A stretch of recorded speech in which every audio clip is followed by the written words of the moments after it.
Okay, everybody, welcome to the August 19th Select Board meeting. Will you join me in saying the prayer?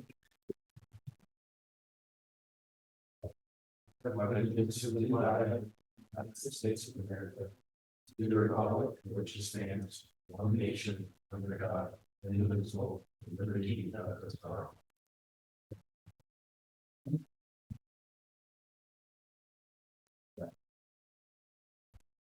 Okay, Brian, you're up first with the general fund warrant. General fund warrant, all right. Yeah, general fund warrant's a big one on this one.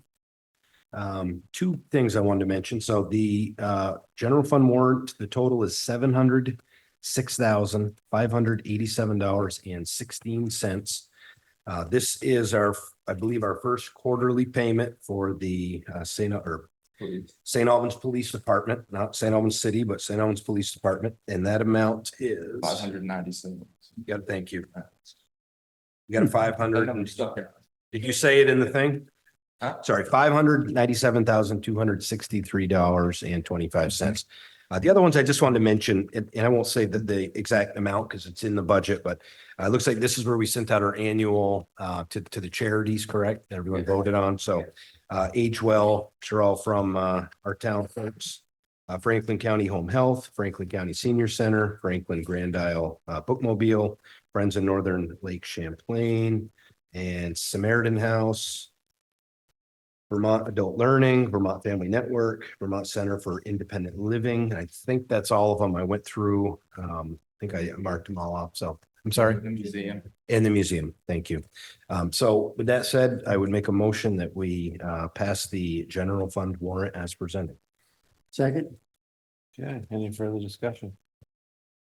Hearing none, all in favor? Aye. Okay, Brendan, you have the miscellaneous warrants. I have four. I'll read through them all and then ask for one motion if that, or make one motion if that works. Perfect. I got the industrial park warrant for a normal amount, $849.58, dated August 19th, 2024.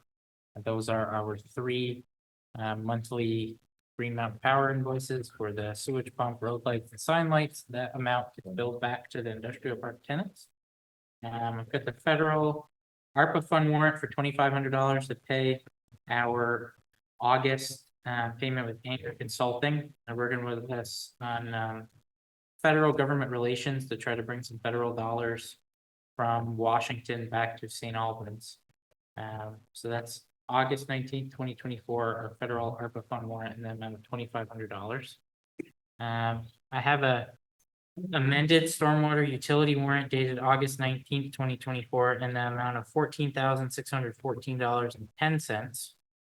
And it is all stormwater related, obviously, the largest invoice being our annual contribution to SAWA, the St. Albans Watershed Association, which runs the weed harvester and does some proactive work in St. Albans Bay. And lastly, I have the August 19th, 2024 Stonehouse warrant to pay three separate acts, a grand total of $3,800 for entertainment in the park at various dates and times for events. I'll make a motion, we approve all four warrants as presented. Second. Okay, any further discussion? Hearing none, all in favor? Aye. Okay, Jeff, you have Yep. payroll warrants? So I have two payroll warrants. The first one is for the week of stated August 9th, for the week of the 29th of July through August 4th. And that one is in the amount of $30,694.31. And the second payroll warrant dated August 16th, 2024 for August 1st to August 11th, which I think that may be a typo there. It probably should be August 5th. So, and that one is in the amount of $30,894.71. They're actually very close. They're less than $200, about $200 exactly apart. And I'll make a motion that we would approve these warrants. Second. Okay, any further discussion on the payroll warrants? Hearing none, all in favor? Aye. Okay, next up is the minutes. You have the minutes in your packet from August 5th. If somebody would like to make a motion to approve those minutes. So moved. Second that. Any further discussion? Hearing none, all in favor? Aye. Thank you. Public comment. Does anybody in the audience want to come up for public comment? Okay. Hearing none. Do we got anybody on Zoom? Okay, so next in your packet, we're gonna talk about the new unified development bylaws. And Megan, I think, is going to come up and give us an explanation on the changes. What, and answer questions. I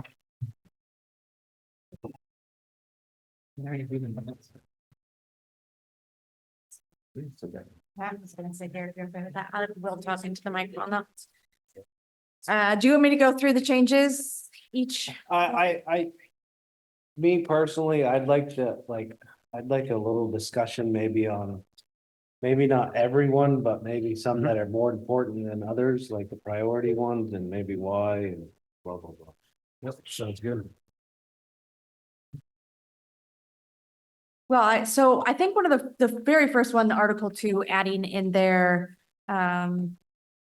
whether we're requiring a full property survey or not has come up a couple times where large tract owners, couple hundred acres, are trying to subdivide 1 acre off to sell to build a home.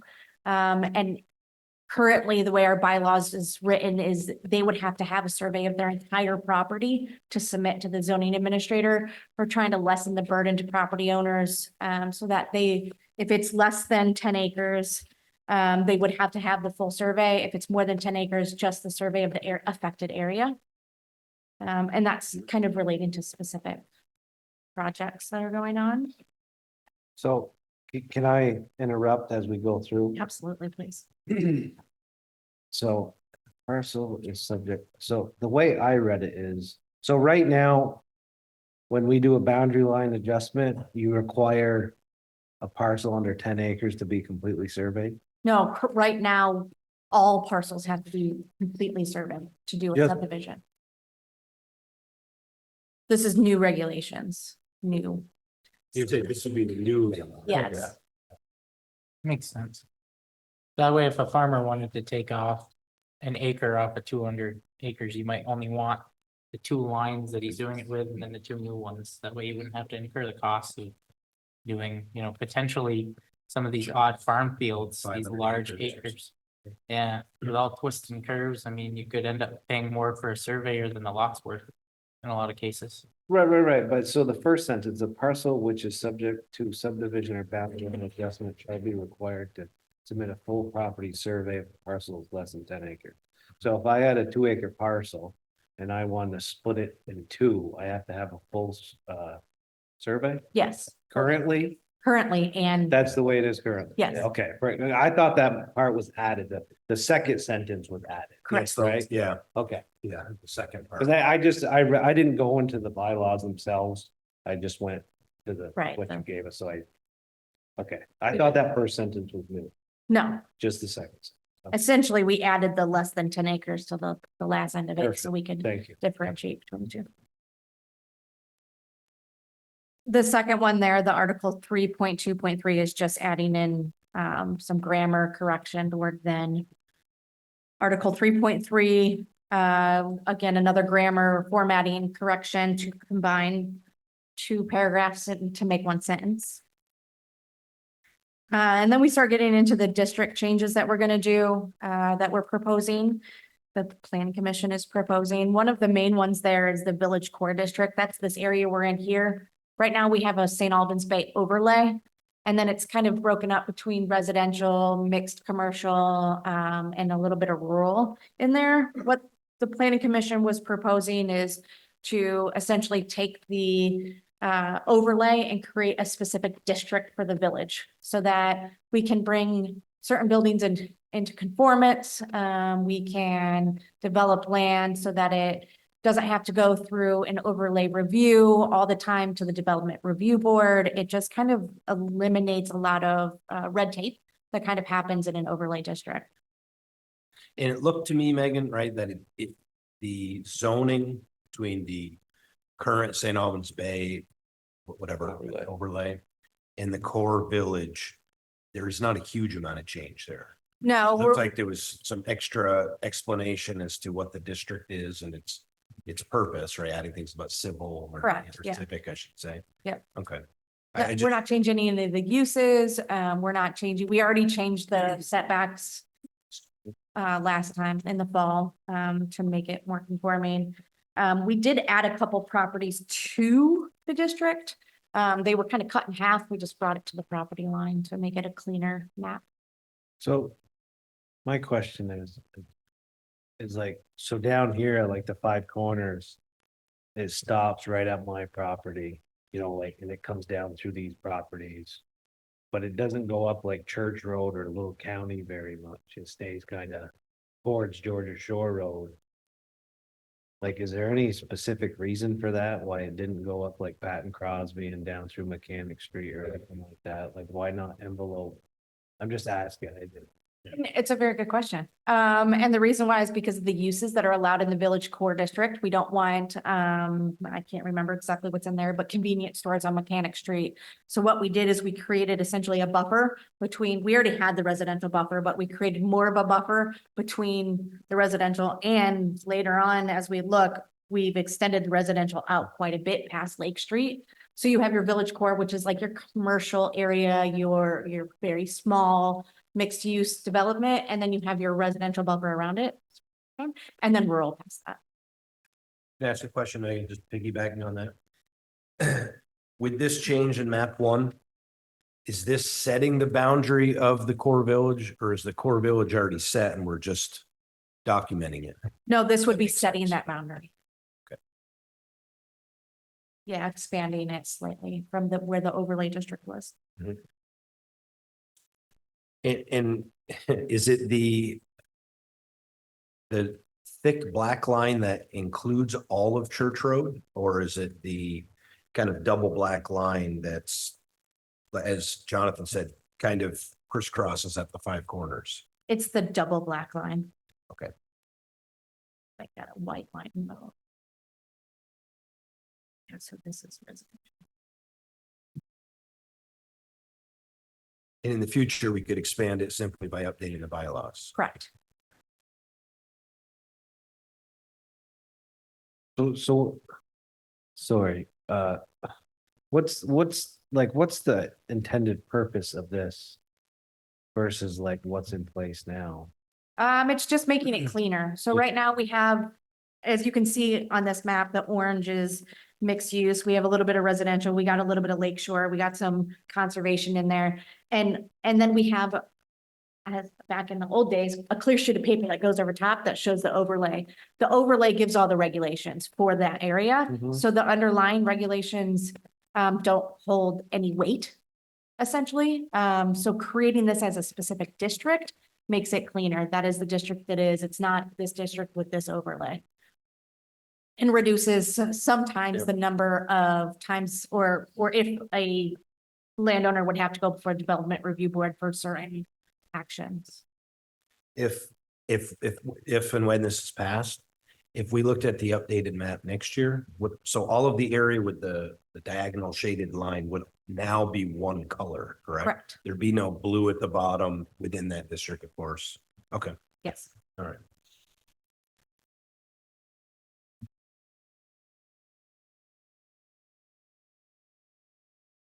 So this has been a long ongoing process, right? Correct. This has been a while coming. I guess I'm wondering how many property owners would be affected by a district change, or was there some of that? And do those people know that happened, or will they know when they try to do something to their property? It's a little bit of both. In this specific case, for the Village Core District, we've sent out a letter, a flyer, maybe even a year ago now at this point, to start talking to them about this. That meeting was actually pretty well attended for the area. We were talking about quite a few different things at that meeting, but the zoning changes was one of them. Good. So this area, these residents were specifically notified. Awesome. Can we talk about 841? We're not there yet, but Excellent, excellent. And question I'll have after too, about all the other maps, but on this one, is there, to Jeff's question, to the point, are there any changes for current property owners that would limit what they can further do? No, it's It- literally taking the overlay, which is what their rules are now, and creating a district out of it. We actually reduced their setbacks last time, so they had less restrictions. We had multiple properties come into conformance with that. While they are legal non-conforming, they exist already. There's nothing. Yeah. We don't harm them for that, but it brought them into conformance. Gotcha. Does that little corner piece on Little County and Church? How many parcels back does that go? Does that just encompass that first corner lot, or does that go back 2 lots? Just that first house.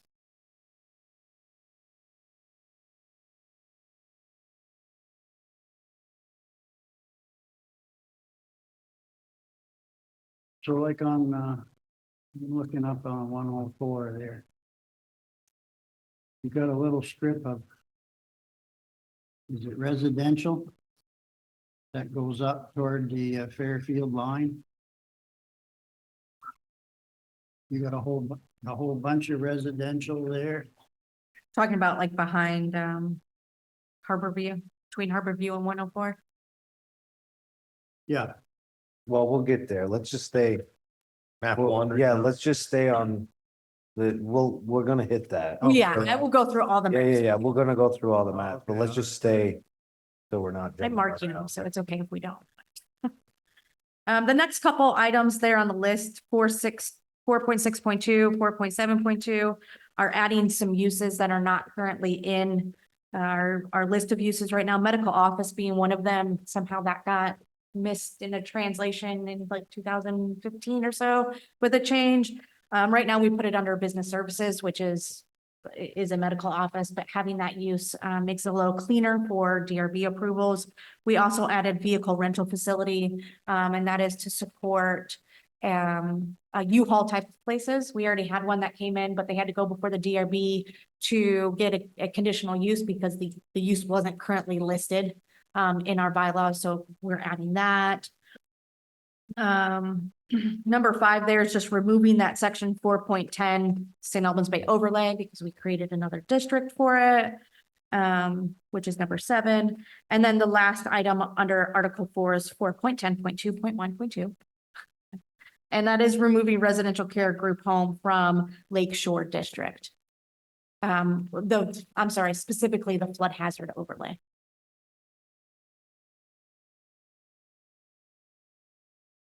The next section there, Brendan, is the Development Review Board, Section 8, Article 8. 8.4.1, we created a better purpose to describe when site plan is required. So it's required, this is proposing, right now it's determined by the zoning administrator. We're trying to reduce the amount of times that she has to make a decision of when something goes before a board or not. That way it's not case by case, it's you meet this criteria, you go before the board. So any sort of location of any commercial or industrial project, building or facility, any multifamily, which would be 4 or more units, or 3 dwelling units in more than one structure. That would be multiple buildings on one site. That would require site plan review in front of the Development Review Board with application. Anything that isn't listed is less than that would not require a Development Review Board. It would just require administrative permits. So any dwelling units, 3 units or less, or minor site plan amendments that are less than 1,000 square feet or less than a certain amount of the value of the property can be done administratively. The 4 unit with water and sewer, isn't that the building permit by right now by state law? Yes, in one building, yes, Okay, but you still can get site plan review, we have to, but it's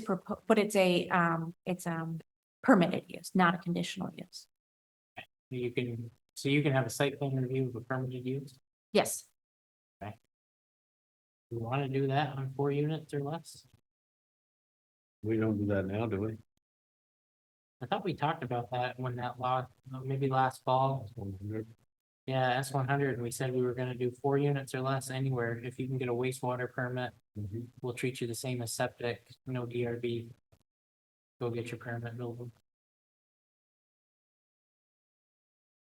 And I'm not saying we have to do that, but that's kind of where we landed last time. So if we want to make a change, we should talk about it.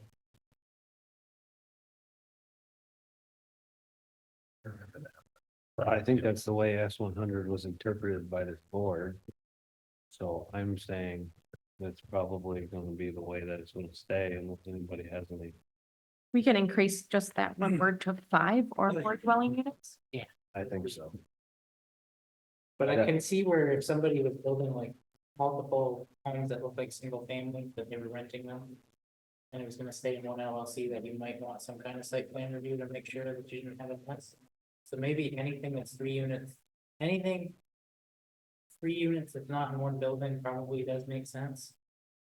Unless it's like, Well, if it's 3 separate buildings, that's different. Isn't it? well, that's what I'm saying, like you gotta, Like it was that's. There's one building, but 4 units in the building. If you had a 2-acre parcel with 4 separate buildings, right, that would require site plan review anyway. yeah, that would be That's kind of different like, than, I don't know how you designate one building with 4 units versus 4 separate. We have it listed out in like uses. So essentially what you're explaining where it's like one parcel with 4 separate buildings on it. We created, the last time you guys created a planned unit development residential. And that is anything essentially that only has residential uses, but it's separate buildings. They're not attached. And that would require only site plan, not conditional use. yeah. And that would get picked up by this, right? I mean. Yes, by the what's site plan review. 3 yes. dwelling units in more than one structure. Yeah, and so we can simply, I think I'd have to get opinion on whether that's a substantial change or not, changing from 4 to 5. And then the other one, maybe do we go from 3 to 4, or do we leave it at 3? For the second provision or argument count? I just think 3 is an odd number, because if you're building a building, like, if you're building a 4-plex. You know, you're stacking, 3 is odd unless you do it like nobody builds. You Well, can't make any money on like 3 you- is the first thing.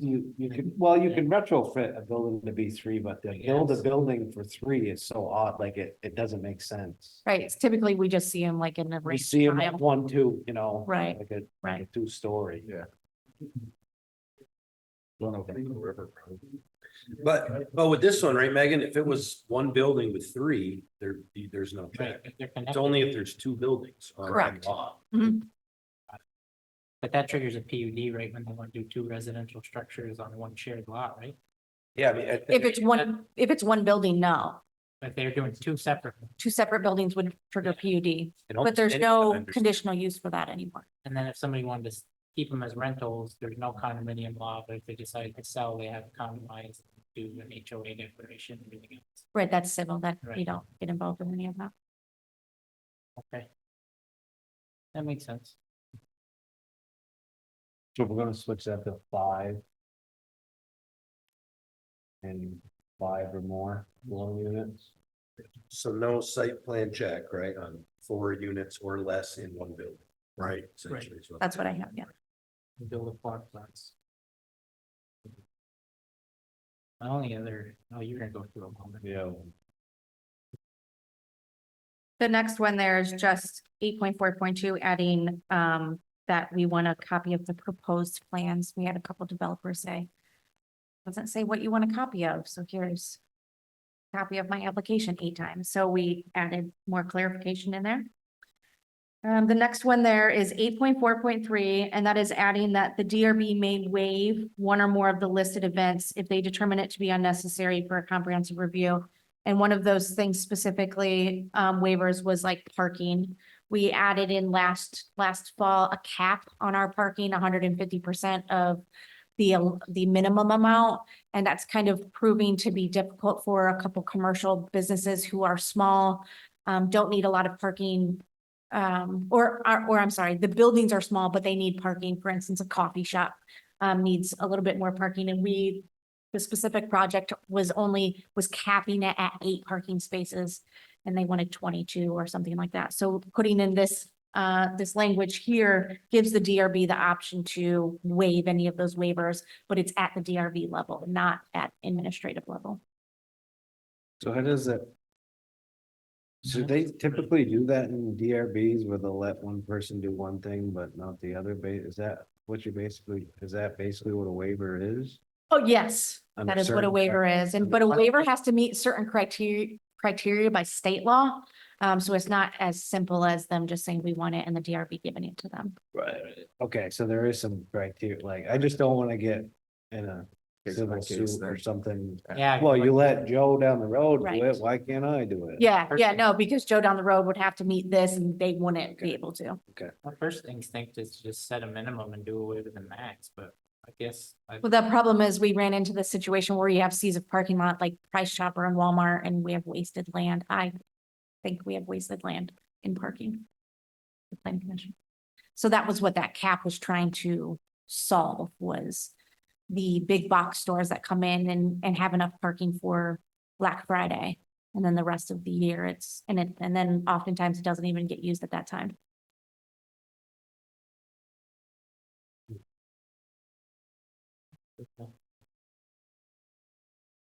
So it's gonna be 150% of the minimum, right? And Correct. I know I saw that somewhere, but that's the reason I can't see it now. It was it's not in this.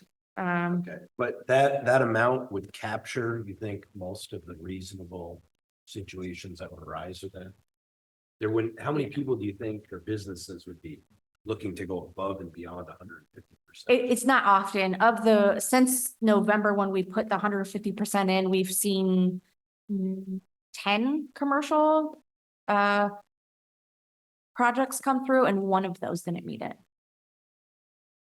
The So coffee like, shop. if that one on Route 7 North comes to fruition in the next couple of years, that bigger one, they just have to demarc on their site plan that some of it's for like showpieces and the other for parking, to be able to have a giant parking area. I Right. imagine all their inventory is gonna be parked in a parking lot. I just don't want to create some kind of a boundary. You know what I mean? I'd be curious what the percentage is on the parking versus the building size for Walmart or Price Chopper, like what percentage that ends up being.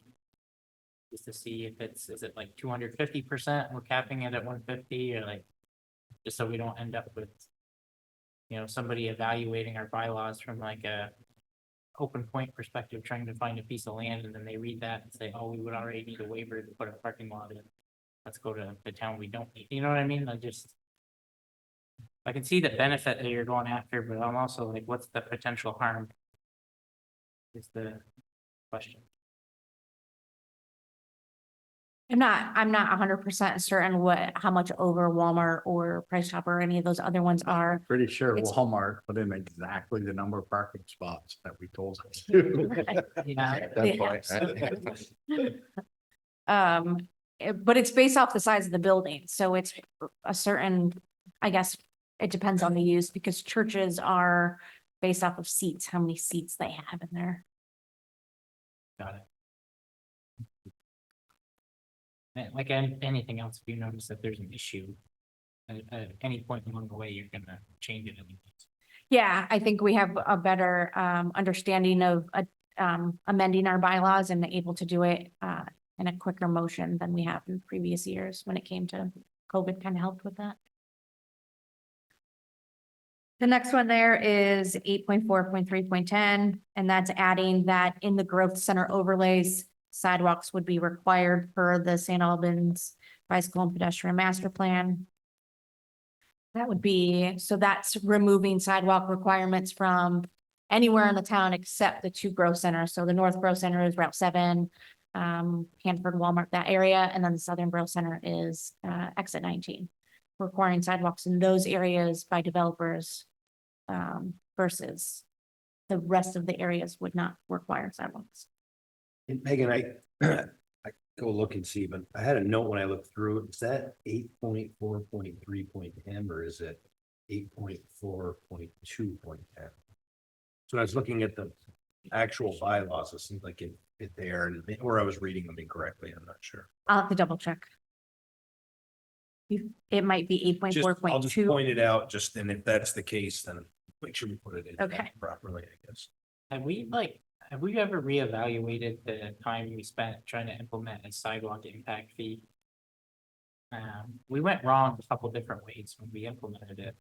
Like going into rural areas and charging half of the impact fee and like Palm Shore made absolutely no sense, and that was the pushback that ended up killing the whole program. But the idea was like, when Handy's had to build their sidewalk in front of the dealership that they park vehicles on now. The whole idea was, wouldn't it be better if they were able to give the town the money to go and like extend Walmart up to Maple Fields with the same lineal footage?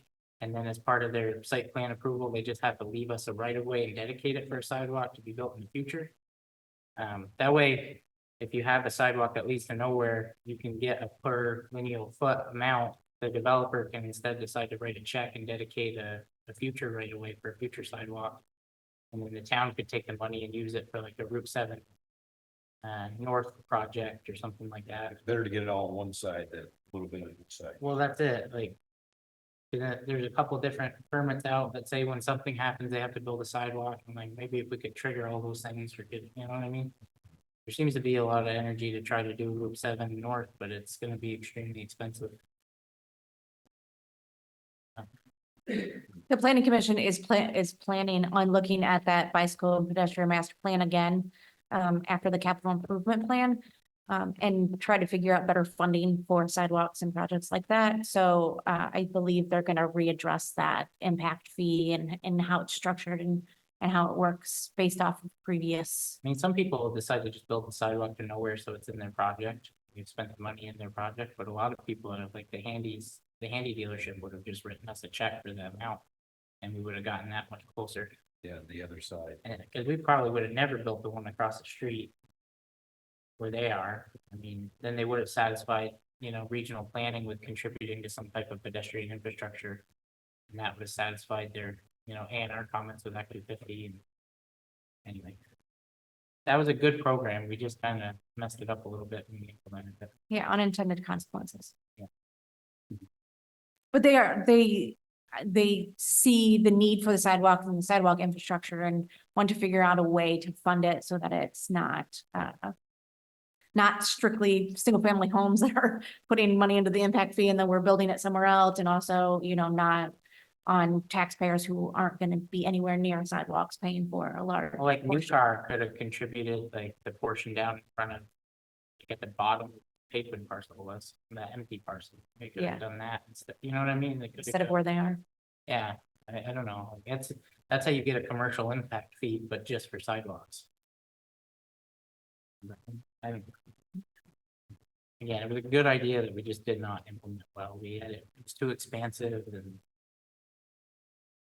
Like you said, Round. unintended consequences.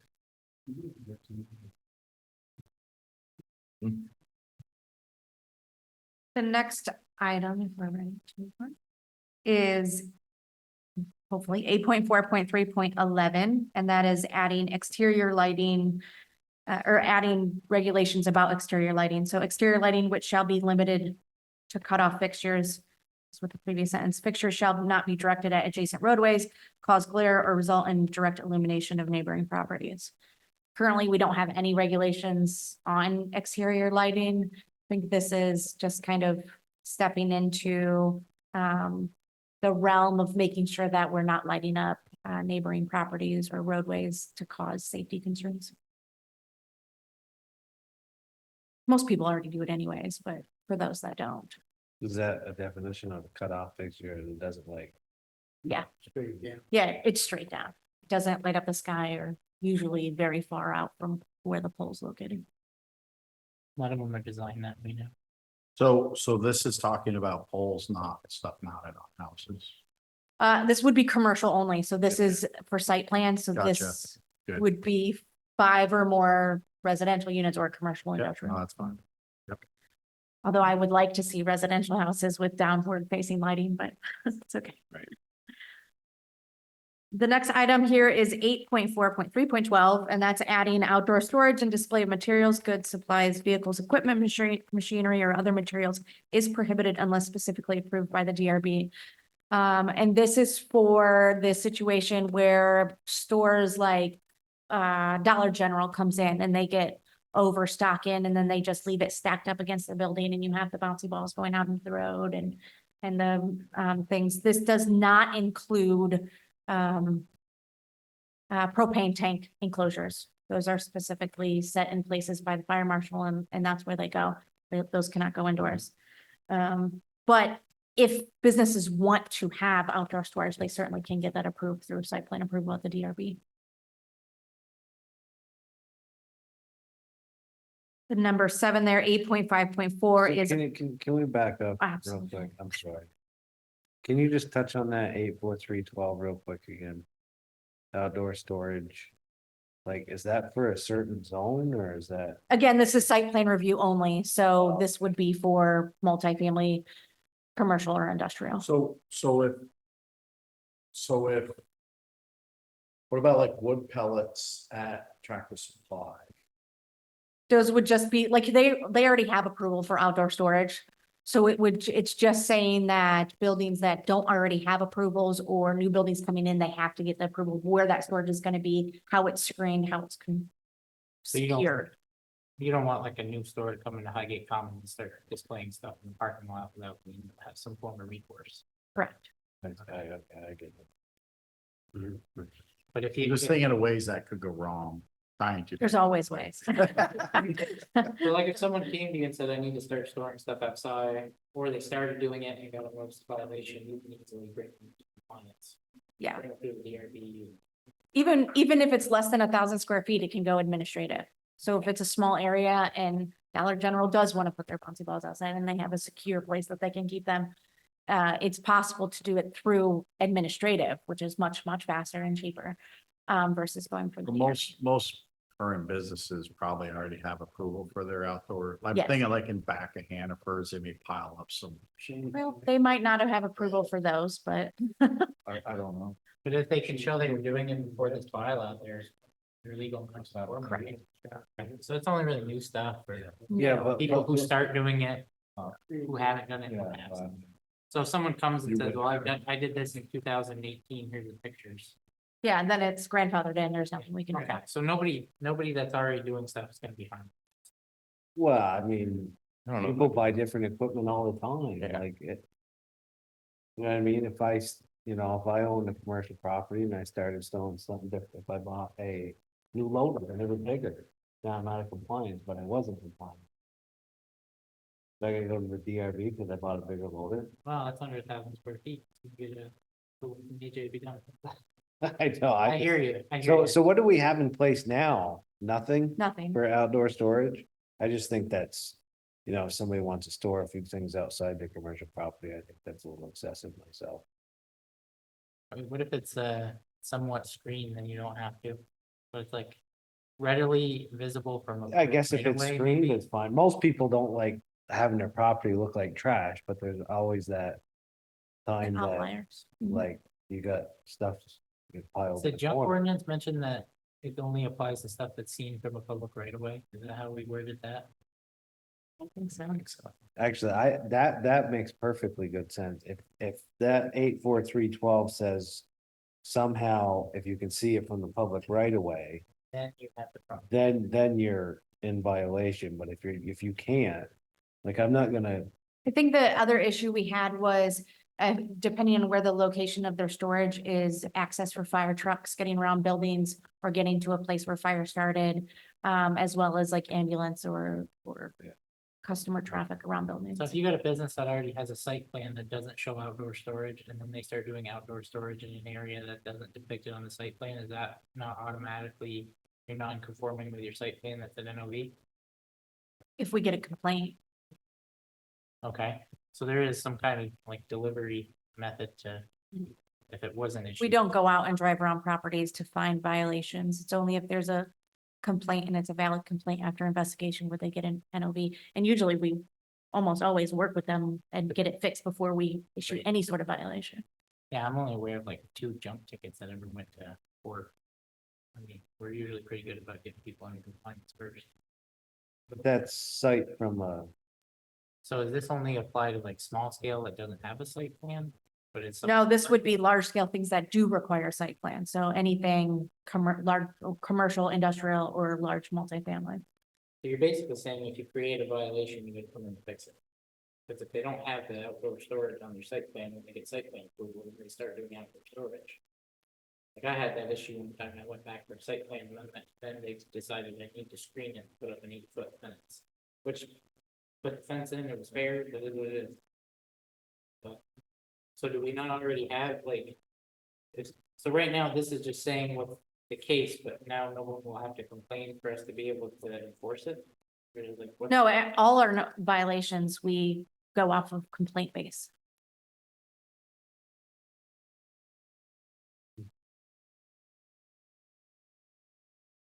I have to see all that. Wait, again, it's, we can always open them back up. I'll amend bylaws out there. Maybe. I don't know, I think it needs to have more. Like either seen from a right away or, Well, section 8, that's all like actual site plan worthy development.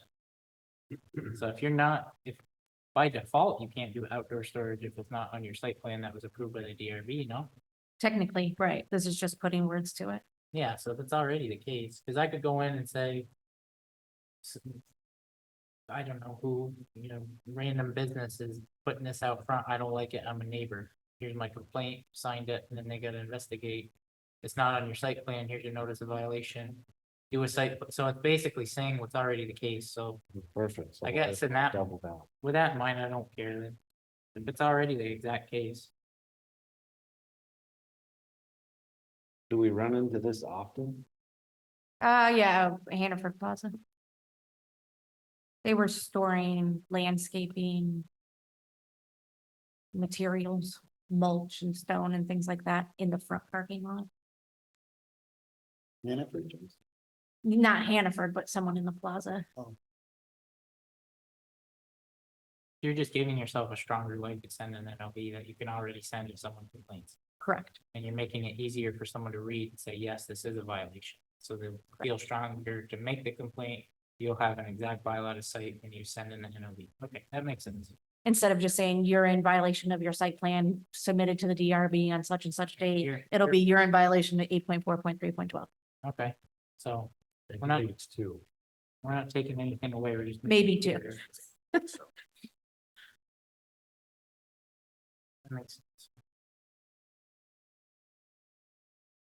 The next one there is the saying that all planned unit development projects, residential and mixed use, have to receive site plan approval. So since we removed planned unit developments from conditional use approvals or PUD approvals from DRB, we want residential to be administrative approval, and then mixed use to be, or commercial, industrial to be approved through site or get site plan approval. And I don't know what section 8.5.8 is, but apparently we're removing. The bonus. Oh, the density bonus, because the reason why we're removing it is because it's null and void. We don't have essentially density in the town anymore. We don't regulate property requirements based off of units. It's, if you're in the residential district, it's a fifth of an acre. You can fit as many units as you want on it, as long as you can fit with your setbacks, your wastewater fits, and all of that. So essentially, we gave everybody a density bonus by allowing as many units as you can, but we have height restrictions. They're not gonna build a 30 floor unit building down here along the lakeshore because of height requirements. We kind of put, yeah, and septic. We've kind of put other caveats in there so that if a property exists and they're able to get the units, we're gonna let them get.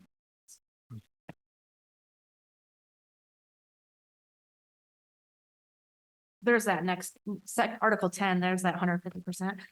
And So it says no parking area may contain more than 150% of the minimum. Sorry, parking Megan, spaces. sorry. I'm just, if we go back to Yes. 8.5.8, I'm just noticing the section right before it is 8.5.7 and it refers to the next section. So it Okay. probably should be updated to not refer to the next section that will be any longer exist, so. All right.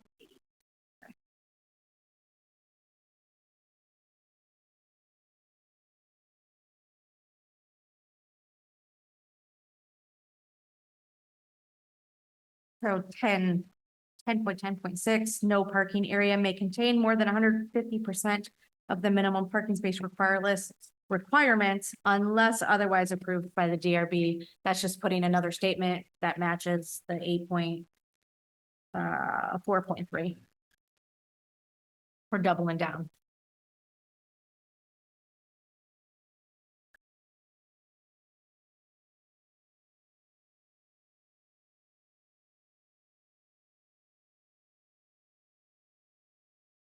These numbers really get exciting after a while. Section 10.13.3.12, we're adding regulations in that say signs located within a gas station canopy frame used only for displaying prices is going to be a exempted sign. They do not have to get sign permits for those signs. Now, if they want to put display or like merchandising signs for Marlboro cigarettes or, you know, advertising for some product on that canopy, that would still require a permit. But directional signs are exempt, as well as if this gets approved, the displaying prices. Sign. So why is that? Just because the sign change, the gas price changes? No, because it's not part of, as the planning commission saw it, it's not part of a advertising, although if it's a cheaper gas price, it's gonna make me go. Or not stop if it's more expensive. But it has caused some hardships for certain, like Colonial Mart getting their remodel that they got. Which we had to reduce their signage because the canopy signs was making their total percentage too much for the tiny little building that they had. Because our signs right now are reviewed off of size of the building. You can have like 5% of the front square foot area of the wall. Should we set a minimum? Like, should we set like, yeah, like you get 20 square feet or 5%, whichever is greater? We are gonna be reviewing the site plan, or the signage section. One of the first things we did when I was on the planning commission, and it was really confusing then. It's a very confusing sign section. Yeah, I think it could be straightened out pretty easily. I think so. Minimums and then Square, basic. wasn't it used to be 50 square? So they still It have to still get, is, yeah. they still have to get a sign permit. Not for, so essentially they still have to get a sign permit for their other signs. But the price signs would not be included in their square foot Like of the signs. little sign that sits up. Can on- it say that you Yes. have to include it in your application, but it doesn't count against you for whatever percentage or minimums? Yeah, we can always ask to have it on the That way you application. know where it is and it's in. the And site this plan. does not include the price signs on like their pylon signs or their pole signs. Those are still included in the sign calculation. It's only on the canopy. That's over the. Cause they have to have that for suppressant, fire control and. Do you still charge them for it? No. For the canopy ones, right now we charge them for them, but if this gets approved, a price sign wouldn't be included. Actually, it's not. We have one flat fee for signage. It's $150 for all signage. So it wouldn't be any price difference, no matter if we Right. include it or exclude it. Still. It just would allow them to have more signage in other areas without having to use the, Okay. Yeah. I thought we were like exempted from shooting. no, it just doesn't. Yeah, Just gains them a little more advertising. a little more advertising space, yes.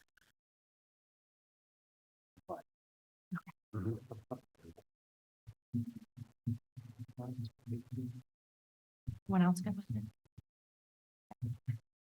Section 10.13 is, we're gonna replace, it says that non-residential PUDs within a growth center is talking about signage for developments like industrial parks or Sprinkle Park West, where they have a big pylon sign at the front with all the businesses on it. We're proposing to change it to a commercial or industrial development may have a shared monument sign at one entrance to the development approved through minor site plan amendment. And that is something that I know the industrial park is looking at, although their entrance is in town. We were talking to them about it before they realized that, but similar instances like Price Chopper, where there's more businesses down that little driveway that would allow one monument sign there to have advertising for all those businesses. Instead of multiple pylon signs after pylon sign, which we're trying to avoid. That's not allowed now? No, the way it's currently you have to have the one at Franklin Park West is like done through a waiver. And it has approvals through the town because it's in our right of way and it's very, We had to take we had to take a right of way to be able to give them, like, it was weird the way that It's- got approved. weird how it got. This is a cleanup that we said was coming and we approved all of it. Yeah.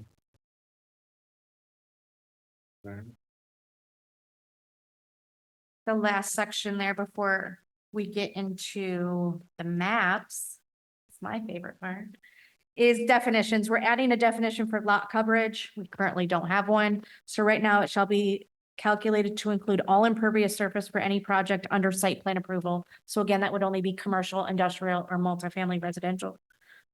Calculations shall include the size of the footprints of each building and or structures on a lot divided by the size of the parcel. So right now, certain lots have like a 70% coverage and 80% coverage. This is just giving us a specific definition of how to calculate that coverage.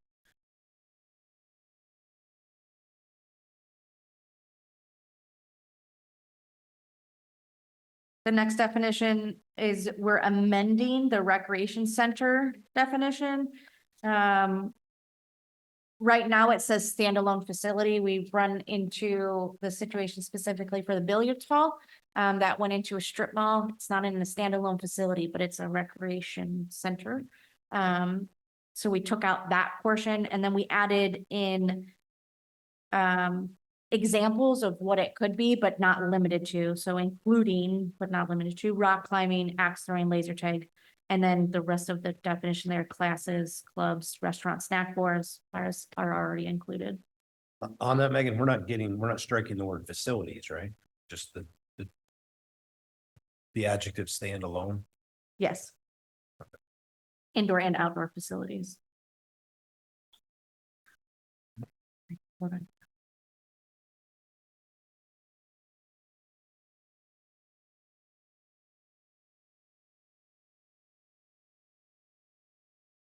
And then we're adding a definition, adding to the definition, because the definition for social services just kind of said includes and then listed a couple items, daycare centers, medical clinics.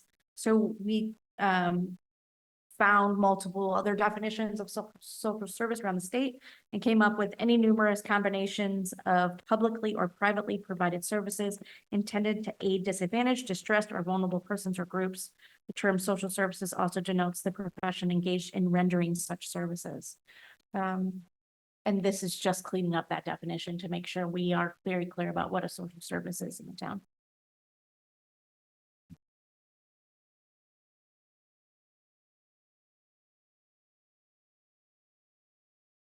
The next page is that village core district that we talked about earlier and what it'll look like in the bylaws.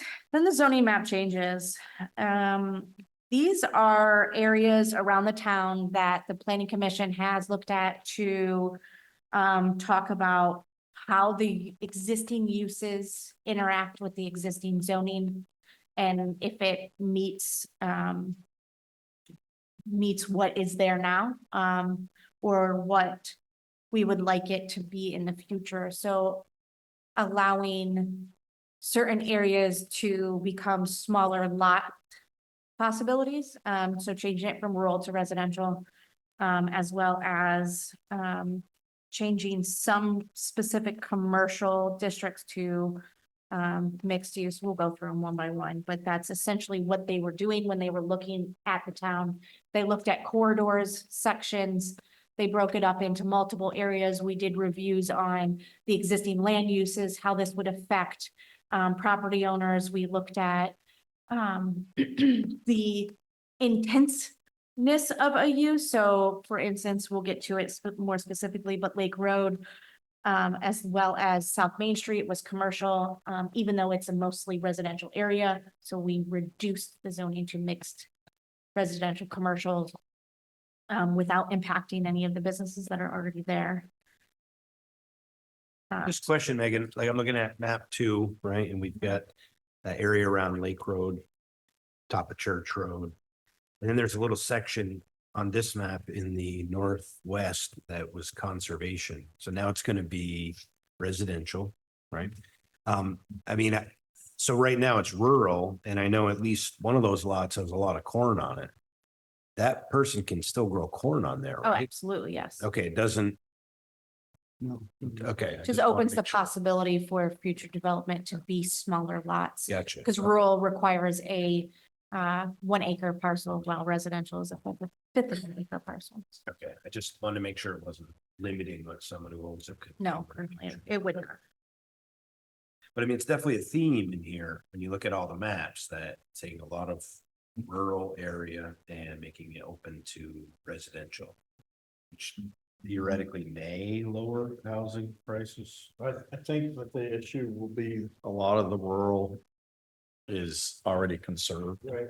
So Yeah. it's not developable. That was my next So it question, is so- rural. Yeah, But a lot. Yeah, we tried to The stay away pavement, from that. The majority of what they're taking up between here and Kellogg Road is not really all. They used, the planning commission Just used fine. our conservation maps. Jeff Poisonous farms. You know? Okay. So that was my question up on 104.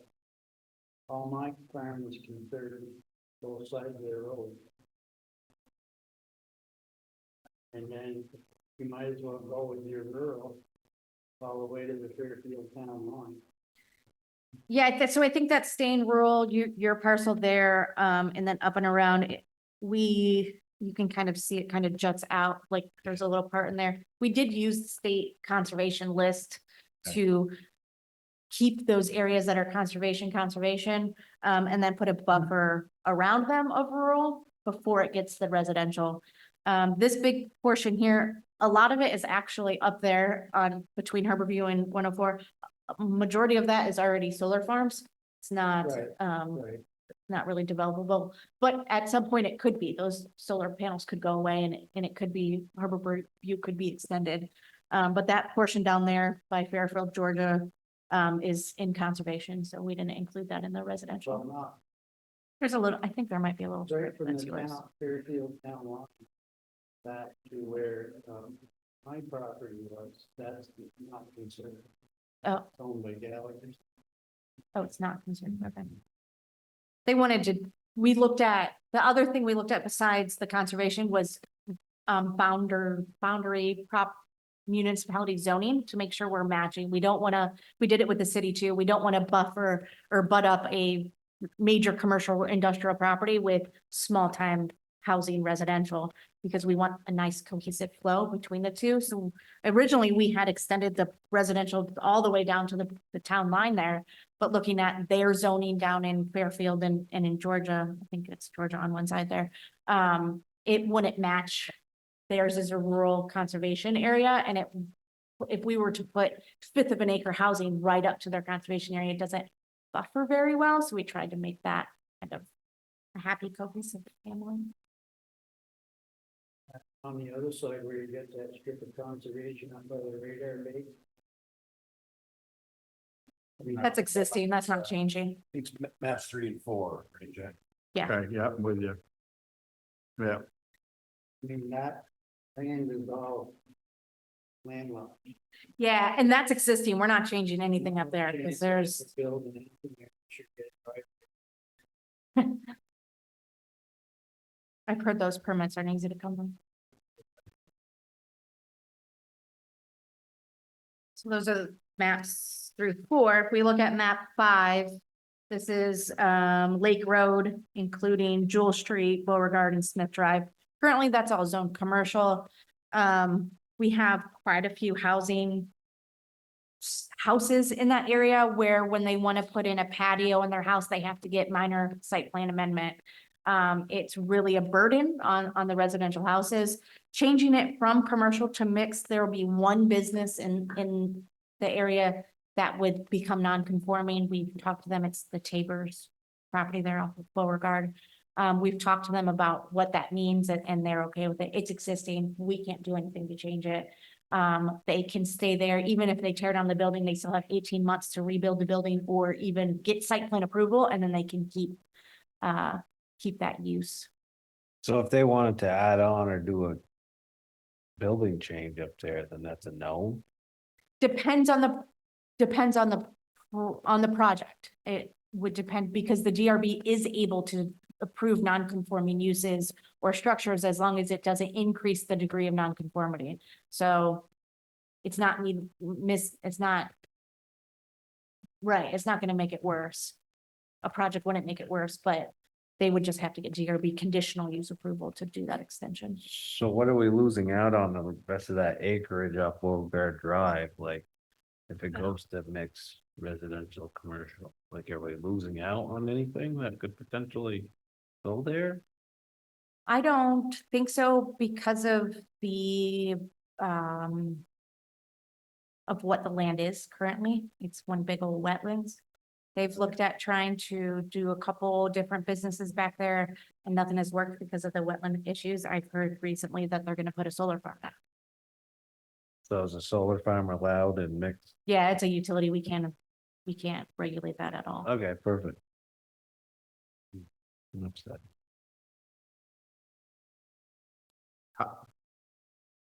Sorry, I'm not. That makes no sense. It's fine. Doesn't have to. Map number 6 is the same situation, but it's on South Main Street. So, hold on a sec. So solar fields don't come in front of the DRB? No, So if I had 200 acres and I would just wanna, you can plaster it. You do have to get state approvals through the Public Utility Commission okay. There you go. You go through the- and maybe Act 250, but municipalities are not allowed to touch Do you it. remember how for certain size ones to get net metering credits and whatnot, they have to get or improves their application strongly if they get approval from the planning commission and select board. They were coming to us first. We said, go to regional because they know more about it. If you get regional to say yes, then we'll look at it. That's all still in play. So we could come out and say, you know, like that giant one on, what was it, Wiley? What's the one on Route 7 South, going towards Georgia? The big one that Wilder Drive. Wilder Drive.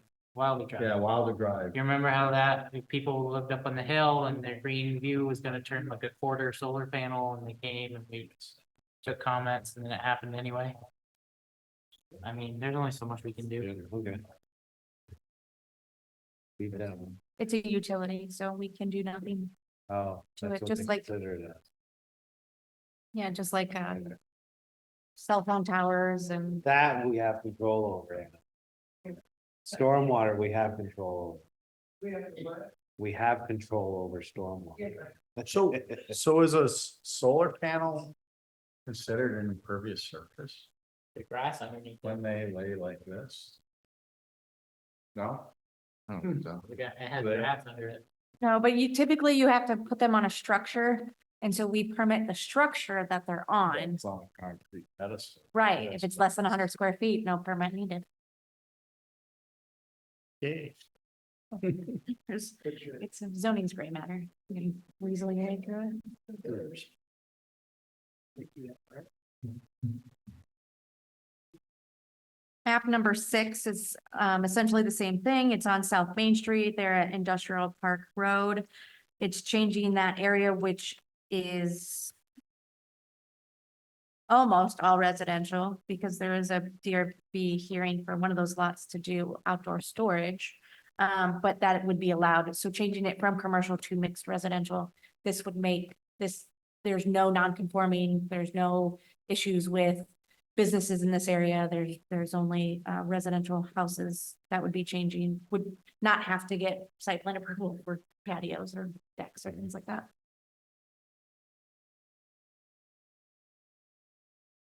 The little car dealership is in the city.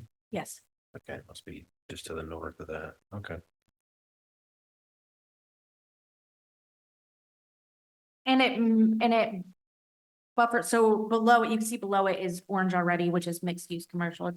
It's bringing that towards it. The zoning in the city is actually residential in that area. So this is putting, I think, a better buffer instead of having this big commercial, some sort of use in there, right abutting up to the city's residential zoning districts.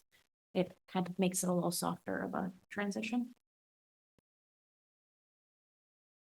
A lot, like, I think a lot of those are lots to the, I guess, the south of the industrial park, or commercial, treated as commercial, I don't even park trucks and I Mhm. think Valley's has. Yeah, Valley's there. I think that's where or right there's where the vet is, but all of that would be, is Yeah. included use in mixed.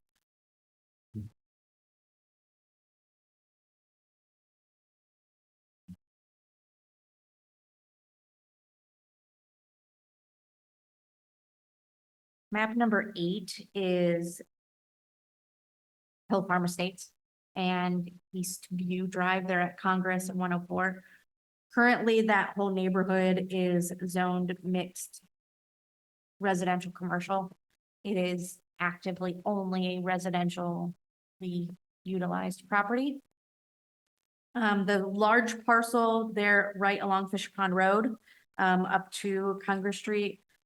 We've talked with the landowner about that property to explain to him that we will be changing in case he had some sort of use or some sort of plans, and he has hopes and dreams for that property, which do not include any commercial development, most likely more residential, but it is used for stormwater now, so will probably forever be used for stormwater controls. And then across the street there, across Congress, is Eastview. That area and those condos or townhouses that are on Congress right now are zone residential. We had a situation where one of those properties, the Zern sisters wanted to subdivide and put a duplex in, but with our current regulations of rural, they didn't meet the lot size because it's 1 acre for rural. So we just proposed to change just the residential boundary. Behind that is the Aldous Hill. We left that as rural, made sure that we didn't So- impede into there. Eastview is currently zoned as rural? Yeah.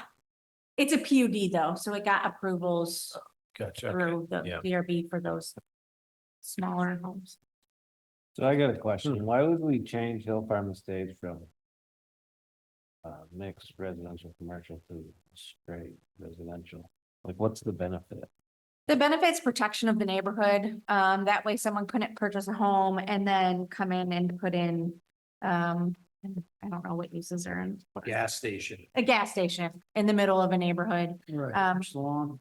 Right. Oh. At some point, I think it could have been a mixed use development area, or a mixed residential commercial area. But at this point, and how it's developed since it was built, it is just strictly a residential neighborhood. Which you can argue, if someone were to come for site plan review for a gas station in that neighborhood, you could say it wouldn't fit the character of the neighborhood, but that's a hard argument in court. This is a definite. So is that all that corner property opposite of Hardak, the dog park?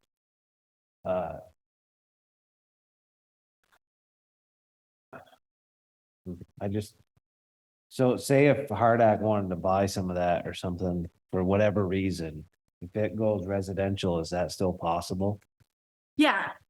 Parks, playgrounds, anything that Hardak would want to do is allowed in a residential district. And technically by their Act 250 approvals for Hill Farm Estates, that is a recreation area. So that is allowed in a residential district. I think you can even have But, churches. but you Right. couldn't put a water That would be slide. Read that. Commercial water slide, the water pond. Yeah, because no, if it was commercial, no, sort of. It's hard because like Hardak Well, I has see a a pool. thing over at Hardak. Yeah. Water slide. I mean, could you move that over the? I mean, it's a park, so yeah, it's allowed use within a, if it's a park, yeah. Now, if it's a private business that's operating, that would be a commercial business. That would not Okay. be the same. It's-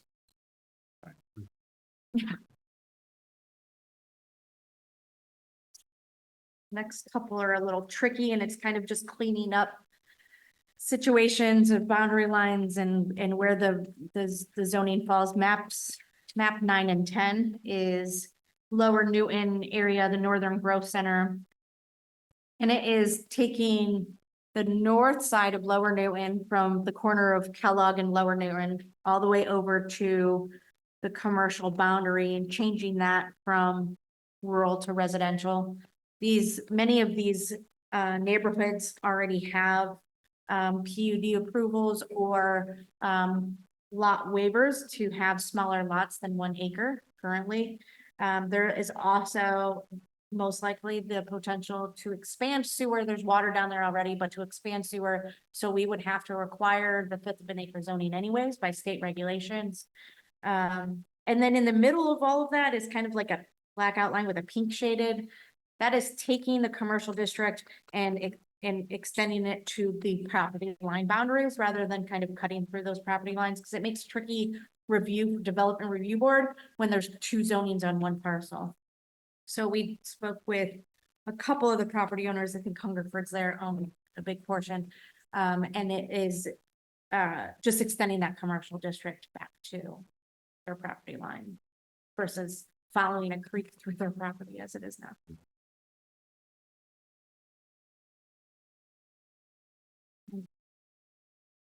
The small portion that you see on there at Sheldon Road is larger on another map, so we'll go over that in a couple.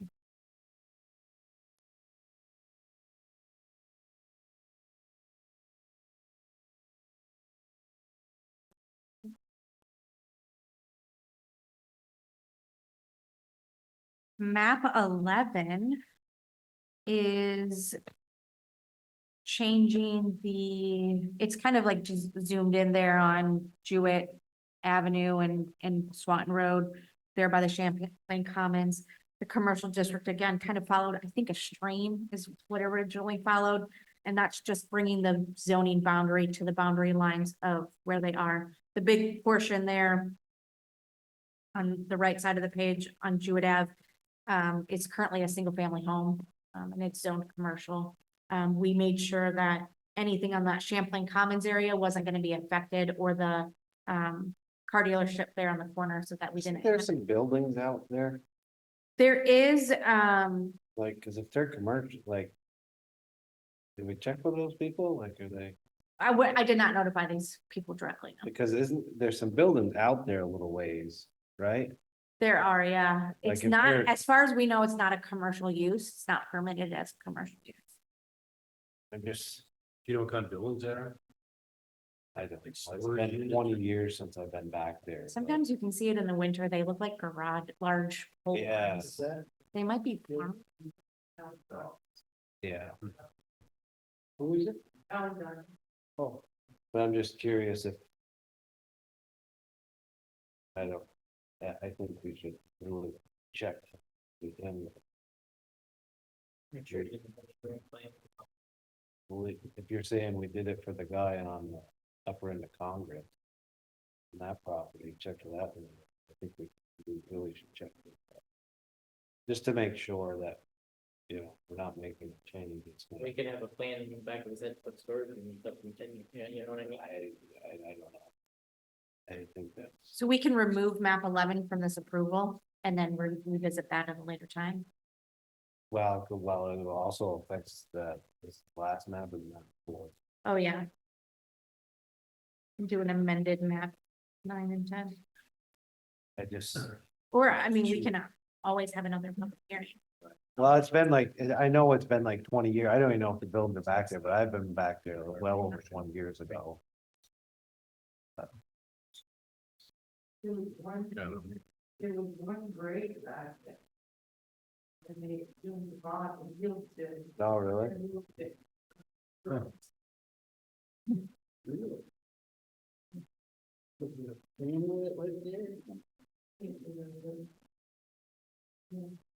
That portion, Megan, and I just looked at you and said there's 2 buildings. It's like garage type things. I mean, is that one where we just make it mixed use? Would that cover that? Because it looks like on that property, there is the house you can see and then 2 bigger structures in the back. I just pulled it up real quick. Parcel viewer, find it now.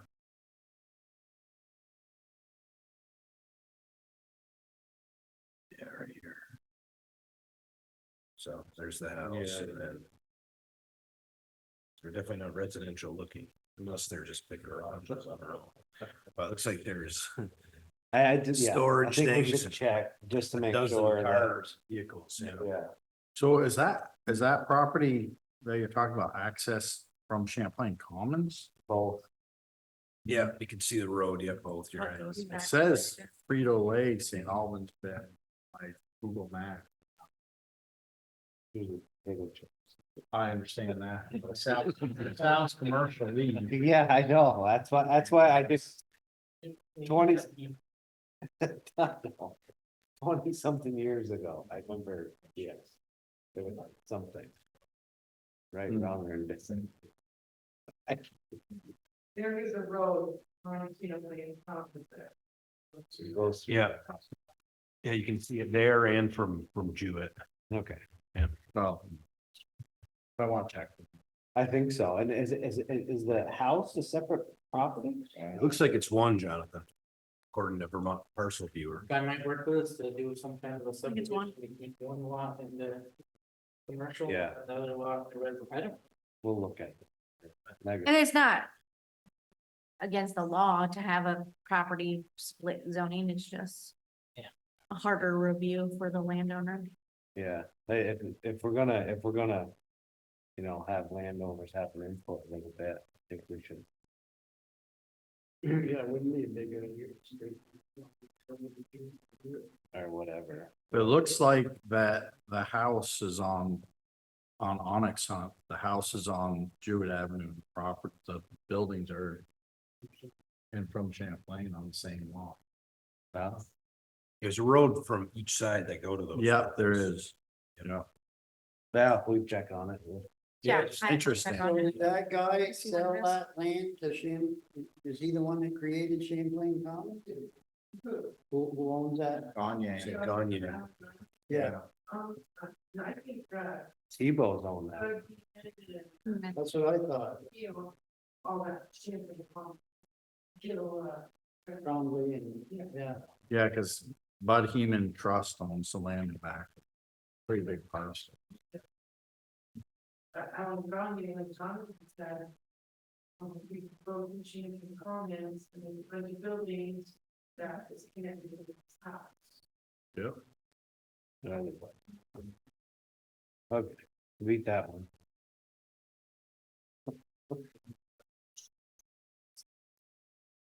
Okay. I have a note about 11, and then I'm amending 9 and 10 to go with it. I'll contact Alan. You said that's wrong.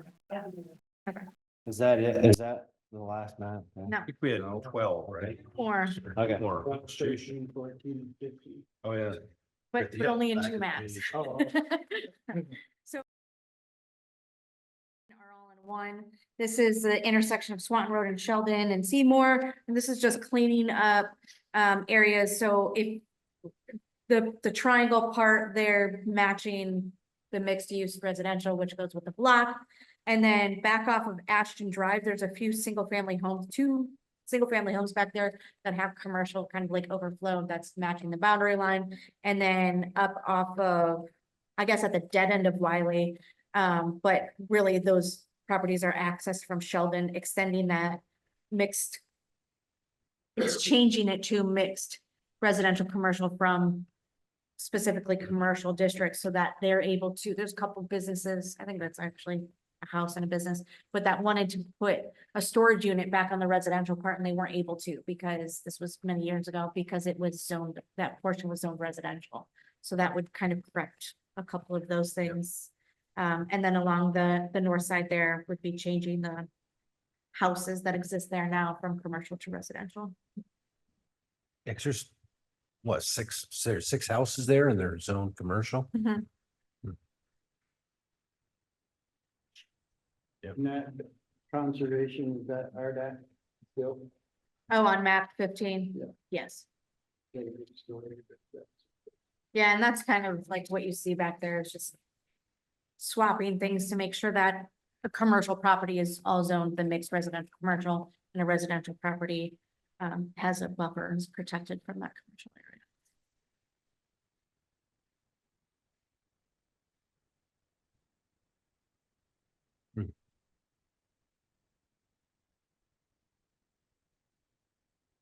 So on map 15. Up by Sheldon Road on the south end. There's some white shading going on, so that's changing to rural. Correct. And does that follows the property line, right? It follows the property line, yes. It's currently Okay. farmed by, Okay, I see it. It's hard, wasn't it?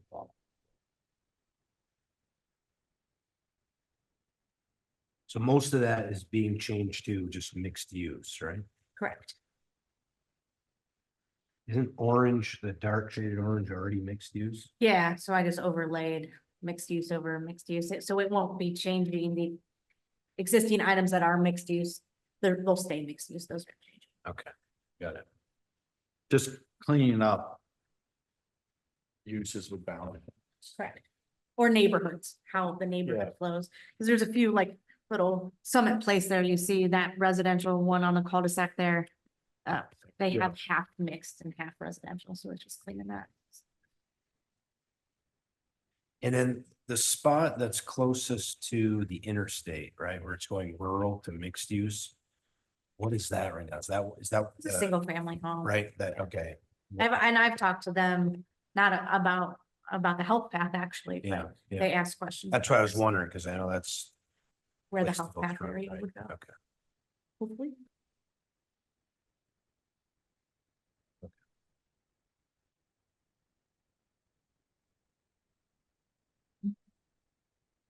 So I have a question, Megan. I'm gonna be really. So. On the. no, where from- Map number 1. When all that farmland changes to residential. If somebody. In there. and I don't even know if this makes sense, but I don't see agriculture on residential district. Agriculture is allowed everywhere in the entire state of Vermont. We cannot restrict. So why don't we? Permitted use everywhere. So. Yes, it's a how- permitted use everywhere. So it's like agribusiness different? We don't, Yeah, and they're changing the rules about agribusiness as well. So I think right now you have to have like $2,000 worth of sales, and I think they're removing that. I don't think you have to have a minimum number of sales anymore. You can just do agribusiness. It's a weird thing. I'm just trying to understand, I'm just trying to. Understand it, like I don't see, So the agricultural use is allowed everywhere, anywhere in the entire state of Vermont. We're not allowed to restrict that anywhere. Agribusiness is, if it's identified by the state ag department as an agribusiness, we can't restrict it or regulate it. so how come we don't list it in residential? What happened to name listed if it's, or, You're saying it doesn't need to be, but. well, I'm asking if it could be. it's listed in mixed residential commercial, it's mixed, it's listed in rural. It can absolutely be added And to you have residential. setbacks in rural. I'm just wondering, like, Yeah, it's Even listed if in the it's others. listed it should be across. there. All uses. yeah, I just. You know, because if somebody looks at this and says, well, I can't have a farm there. Yeah, the. Not knowing- Is conspicuous, that it's not there. Yeah, People it's have a- got chickens and goats now, Hmm. instead of dogs and cats. It's that, Yeah. I It don't can know. be added, absolutely. think we It's should covered just- by state statute. I So, realize It that, but doesn't, yeah. you know, somebody comes and said. It's residential and they want to turn it back into some 20-acre goat farm Same thing. or whatever, and they, well, I can't put it here. Yeah, it's just weird that it's listed in the others, but not that one. Yeah, If it's allowed everywhere, it should be listed everywhere.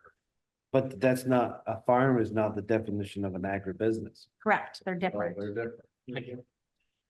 Huh. What would that be? Like, someone's got honeybees, is that an agribusiness? No, like a farm stand. Farm stand. So why don't we list farms in every, Agritourism. or I don't think we list them in any, or maybe they're only listed in rural. is there a reason why? But the funny thing is, if it's under 4 cows or under a certain thing, it falls onto the town. The agency of ag doesn't want anything to do with it, Correct. which is also, it makes it like complaint driven. Your neighbor's got a rooster crowing at 3 o'clock every morning right next door to you. They want the town to deal with that, agency of ag. says they can have a farm, but they don't want to deal with it. It's kind of a weird.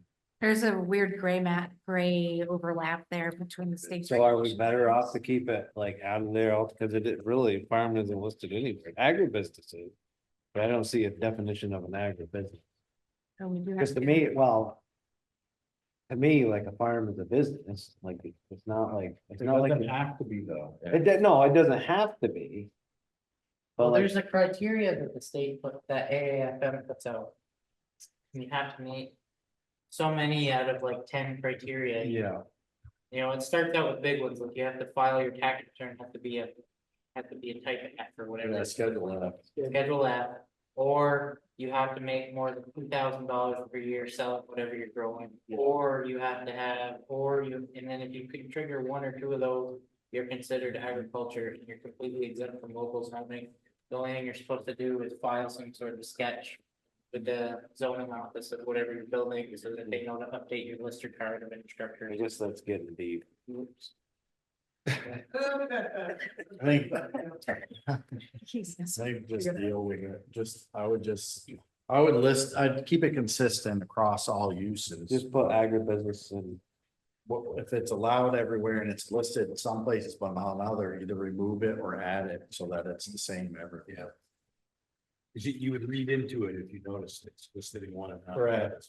Right, and we could put specifically in the definition that an agribusiness is approved by the Department of Ag. Yep. Because they're the yeah, one that, let's clarify it. yeah. I like that. Kick it to them. Mhm. Like they do with their See what rules, kick it down to us. Yeah, they're just gonna kick it back to us. Yep, they will. That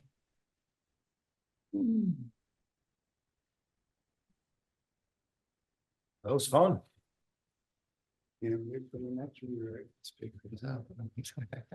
So how's everybody feel on that 843-112, add outdoor storage and display of materials, goods, supplies, vehicles, equipment, machinery, other. Unless it's specifically approved by the DRB. Through a prior site plan. Just say like Well, I mean, if it's a site, like, so, this, all that regulation only governs site plans. So if you have a site plan and you're doing outdoor storage, it's not demarcated in your site plan as approved.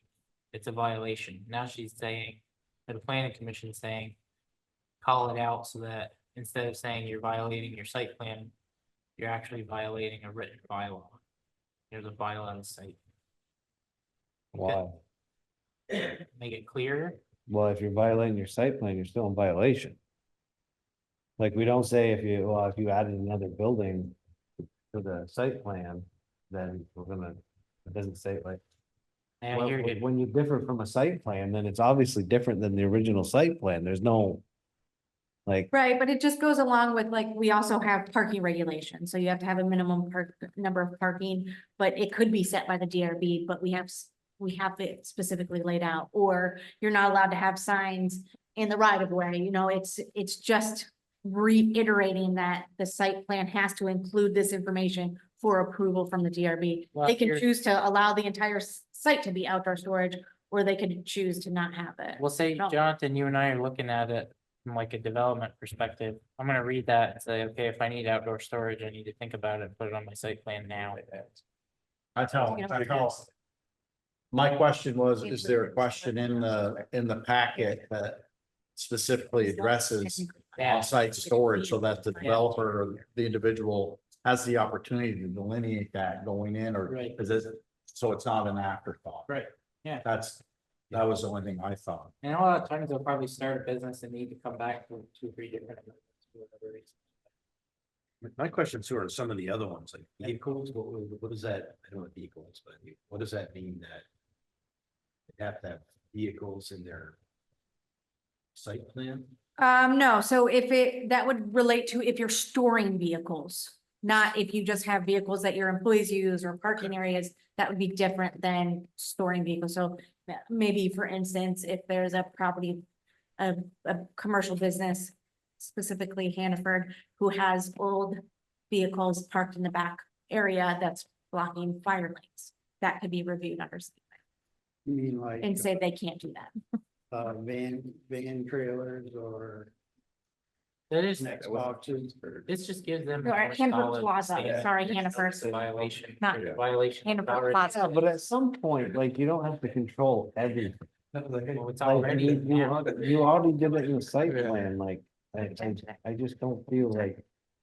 You know, if somebody has a pile of mulch somewheres or something, like you said earlier, like, I don't feel as it's the town responsibility to go over and say, hey. Gotta get rid of, if they wanna have the eyesore there that nobody else can see or whatever.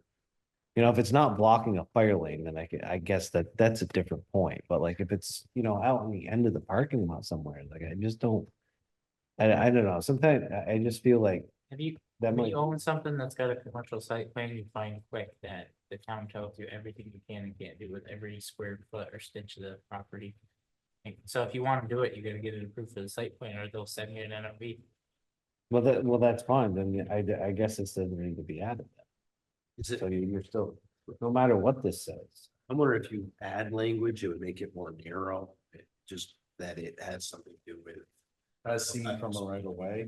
Or public safety even. I mean, it seems like every example is you've got a pile of mulch. What's the big deal unless it's in blocking All fire trucks, you know what I mean? Is there a way to add it in? I wonder that it's outdoor storage, blah, blah, blah. If it, outdoor storage over a certain square footage is required to be on your site plan. yeah, it causes an issue with public safety vehicles. I think that's where we keep going with this, right? Unless you want to add the word public in there, just put public before the word display, you know, outdoor storage and public display of materials that.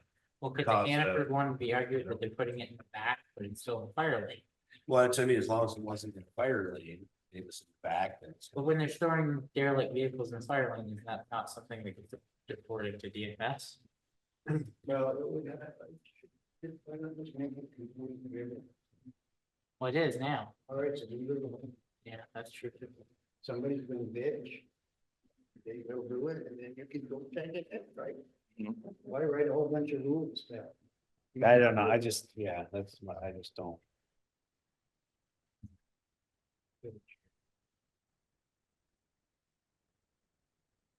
I think it's just making more work. Potential. Well, it's overall just neatness and safety too. It's like, there's a part of that with, you know, the outdoor storage and all that stuff. It's, you know, you go into a community, a parking lot, and yeah, it might be theirs, but they have a whole bunch of stuff. That's why we have a junk ordinance, junk vehicle ordinance. In this case, it could sometimes get out of hand in some communities and has. The last place I worked, we had that issue. It's just a, And say outdoor storage. See, like readily visible from the public right of I think way, it's put in public. or that interferes with a demarcated fire safety or EMS function within the site. plan. Yeah, I just, that too. But some of that. That too. I don't mind putting limit more restrictive. It's okay, adding that language just restricts it. I think, Add the word I think public. that's fine. Adding more. If we're gonna do it, I think you take, yeah. That way, if someone does have a pile of mulch in the back 40 that no one ever sees, Yeah, it's no big deal. yeah. If they have a mulch in the way of ambulance might come. That's right, that's another problem. Yeah, so if you had from public view or.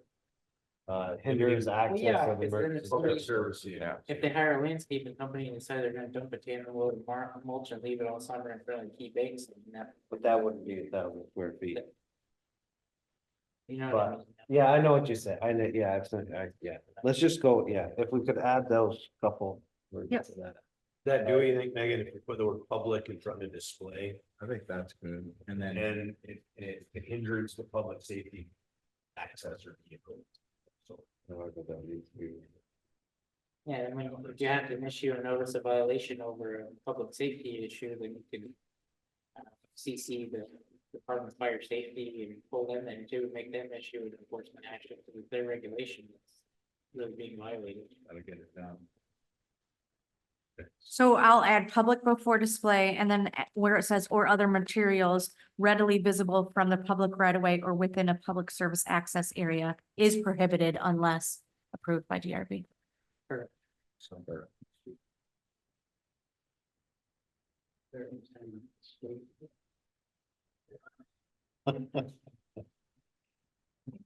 I'm sort of a lot through those. Okay, so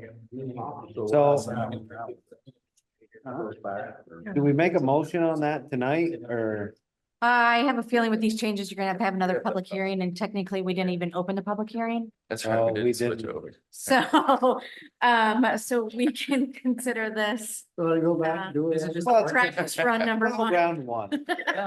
We Okay. can go back and make some of these changes Scrap and then. that. I change some appreciate the later. work on this, by the way. Yeah, no, Very nice.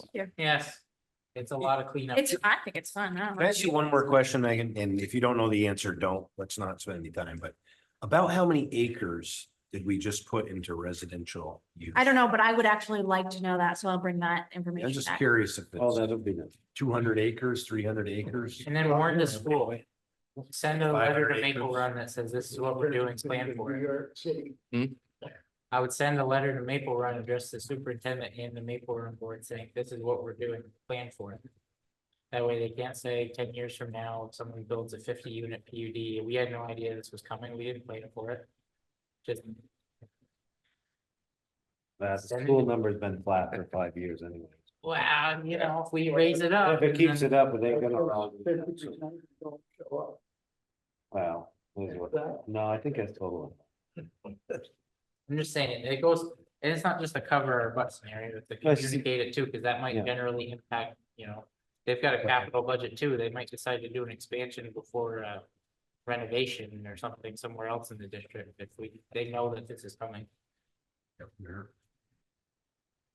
Every Act 250 permit application that had the job to the community, you get some kind of a comment from the school district saying the school's near capacity.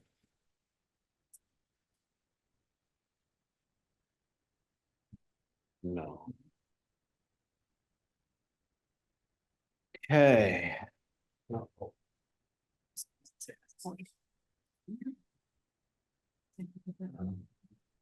So you all set, Megan? You good? Yeah. Okay. I'll take it back to plan commission, they'll make changes and then Okay. submit it back to you guys. We'll do it right. We'll do it again. Right, next time. Thank you. People that get. you. Thank you. Video after. Sweet. So next up is the declaration of inclusion that was in your packet. Sean, do you want to give a couple minute spiel on this real quick? Yeah, I mean, we went through it last year, obviously. Do you want me to just read it? You want me to just read it? Yeah, sure. It's fairly Yeah, yeah, straightforward. yeah. The town of St. Albans condemns racism and welcomes all persons regardless of race, color, religion, national origin, sex, sexual orientation, gender identity, expression, age, disability, socioeconomic status, Wants everyone to feel safe and welcome in our community. As a town, we formally condemn all discrimination in all of its forms, commit to fair and equal treatment of everyone in our community, and will strive to ensure all of our actions, policies, and operating procedures reflecting this commitment. This is interesting. The town of St. Albans has and will continue to be a place where individuals can live freely and express their opinions. So there's a couple little typos in that, but that's essentially what I think we're up to 100 and we might be the 160th if we sign this and accept it. But it's. Okay, everybody. Wait, when did we get back? You all Consider it in the bathroom. Hold on. That's where you had to go. That must be it. Oh, awesome.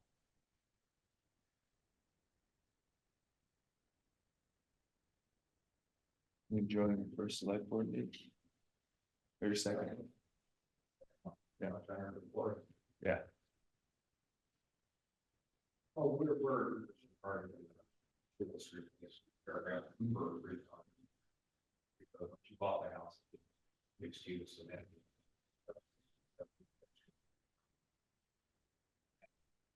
Immediately fell out of line because the house built on 200 years ago. Said it's not livable. But when the setbacks changed, So you're gonna be zoned properly now with the changes you're saying?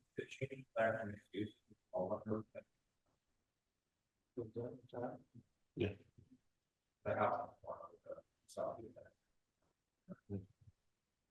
Where'd you get the hand card? Oh, you did? The running here, out on the front yard in the 1960s.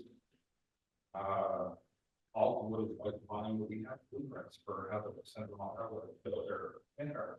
So we put the actual blueprints and built hangar. Oh, no. And it sat in New York for 12 years. Took it out and signed it, but they're out in front of the whole 3 mile out providing. If you let go, of one of the things you're gonna have, if you're gonna fall off, you're running over, that's somewhat there. Or if you go to catch the bar and back up to the spread garage, you're gonna just. But it's a 4-man car. Two will on the side and on there. Wow, And it's the sister one using it. It's cool. It does not have the rear wheels on it. It had 20s. And it sat a little higher than I like it to be, but 1970s Fairmont speed wheels on it. So very spot lower now. The switch stand is it's the switch stand off the Rutland line on the south point side of the bridge. For the Gauntlet track, connected back up to the main line. yeah, yeah. But nobody's gonna walk out with a hand card, and I'm the guy, so you can. Not easily, yeah. Well, you'd be surprised. Yeah. Okay, Brendan, so Sean read the declaration of inclusion. Would anybody like to make a motion?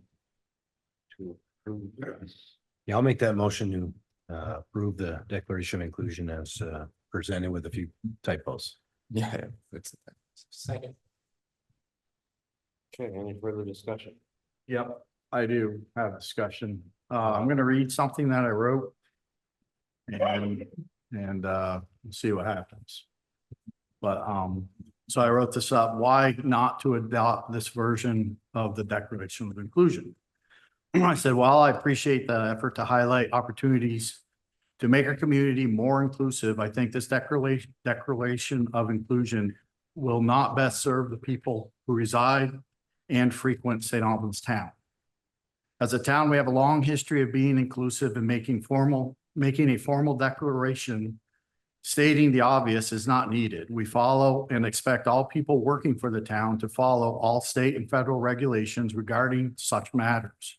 To my knowledge, there is not an issue regarding inclusion currently under review in the town. As a board, I feel that if there is bias in any policy, we should and would correct it immediately. We have lawyers and the VLCT review most of our materials, and their recommendations are incorporated into our town's guiding documents to ensure that all people are treated fairly and all current laws are adhered to. After reviewing the website of the group promoting this version, I have concerns regarding the group's motivations and think that it would be a better approach. We had better approach this matter with caution. I reviewed the website and found the following. After surveying the group's website, it seems they may have motivations and or expectations far beyond this being a good PR statement. The one stated purpose of this declaration, among others, is to highlight the fact that we as Vermonters are not fully aware, I'm quoting this, of the systemic racism that is present in our majority white society. I feel that if there was or is systemic racism in our town government, someone should be able to point that out to the select board so it could be addressed. To my knowledge, this has not occurred.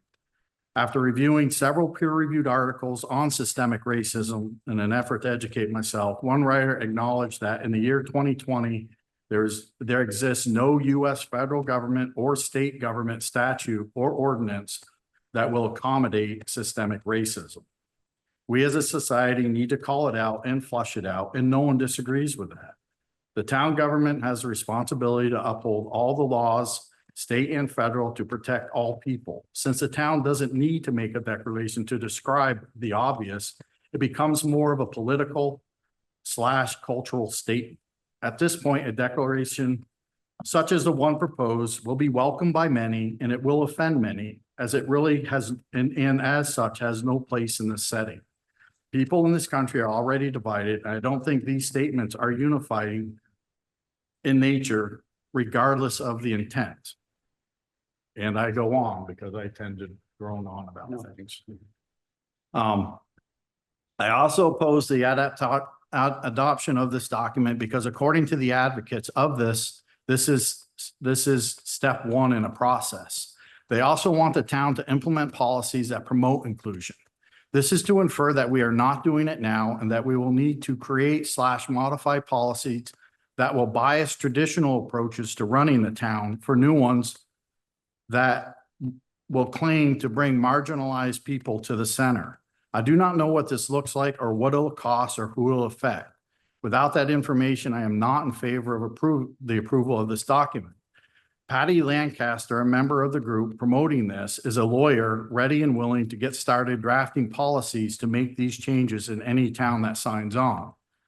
Further evidence of this is a quote from Mr. Wakefield, another founding member, and I quote, "The implementation piece is really important to us. We've done nothing if a town doesn't begin to implement programs and they don't review their operating procedures and they don't begin to act differently," said Wakefield. And so while we are going after our goal to get 150 towns, I'm guessing, by October, we're also beginning to focus as much as we can, have time and energy to do on implementation. Based on what the founders of this movement have said, there is or will be expected to be an undefined implementation piece. If we go down this road, we can expect to have to make changes to existing functioning policies, which no one currently takes issue with. The town can, at that time, say no, but then the proponents will point to this declaration and say, "You said you would." It's easier just to say no now. If the town feels compelled to join the other 150 towns which have signed on to this movement, I feel it should be put to the voters on a ballot and not left in the hands of 5 people. The implementation of such a declaration could have significant changes to how St. Albans looks in the future. Furthermore, if we're going to adopt a document to guide our town forward in how we deal with political and cultural issues such as inclusion, we should draft a guiding document ourselves to reflect the sentiments of our townspeople, which will hold the leadership accountable, not some outside group which will continue to try to get our town to conform to their view by promoting the implementation of policies that may or may not reflect our local culture. If there is a concern about how it looks not to fall in line with the 150 towns that have signed on to this, there should not be. Not everyone does their due diligence on these types of matters because it is often taken at face value. It looks harmless. At least 2 towns have recently rescinded their declaration after looking into it further. Because of the political nature of such policies, as many people will look favorably on not signing something like this as will look on it unfavorably. So I'm asking my fellow select board members to consider voting this measure down and consider it, if necessary, to have such a document at all in our town. Hold on, let me read that again. I'm asking my fellow select board members to consider voting this measure down and to consider if it is necessary to have such a document at all in our town.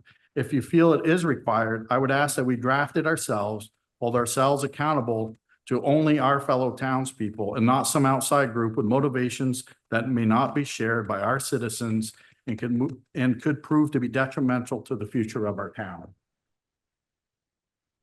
That's my spiel.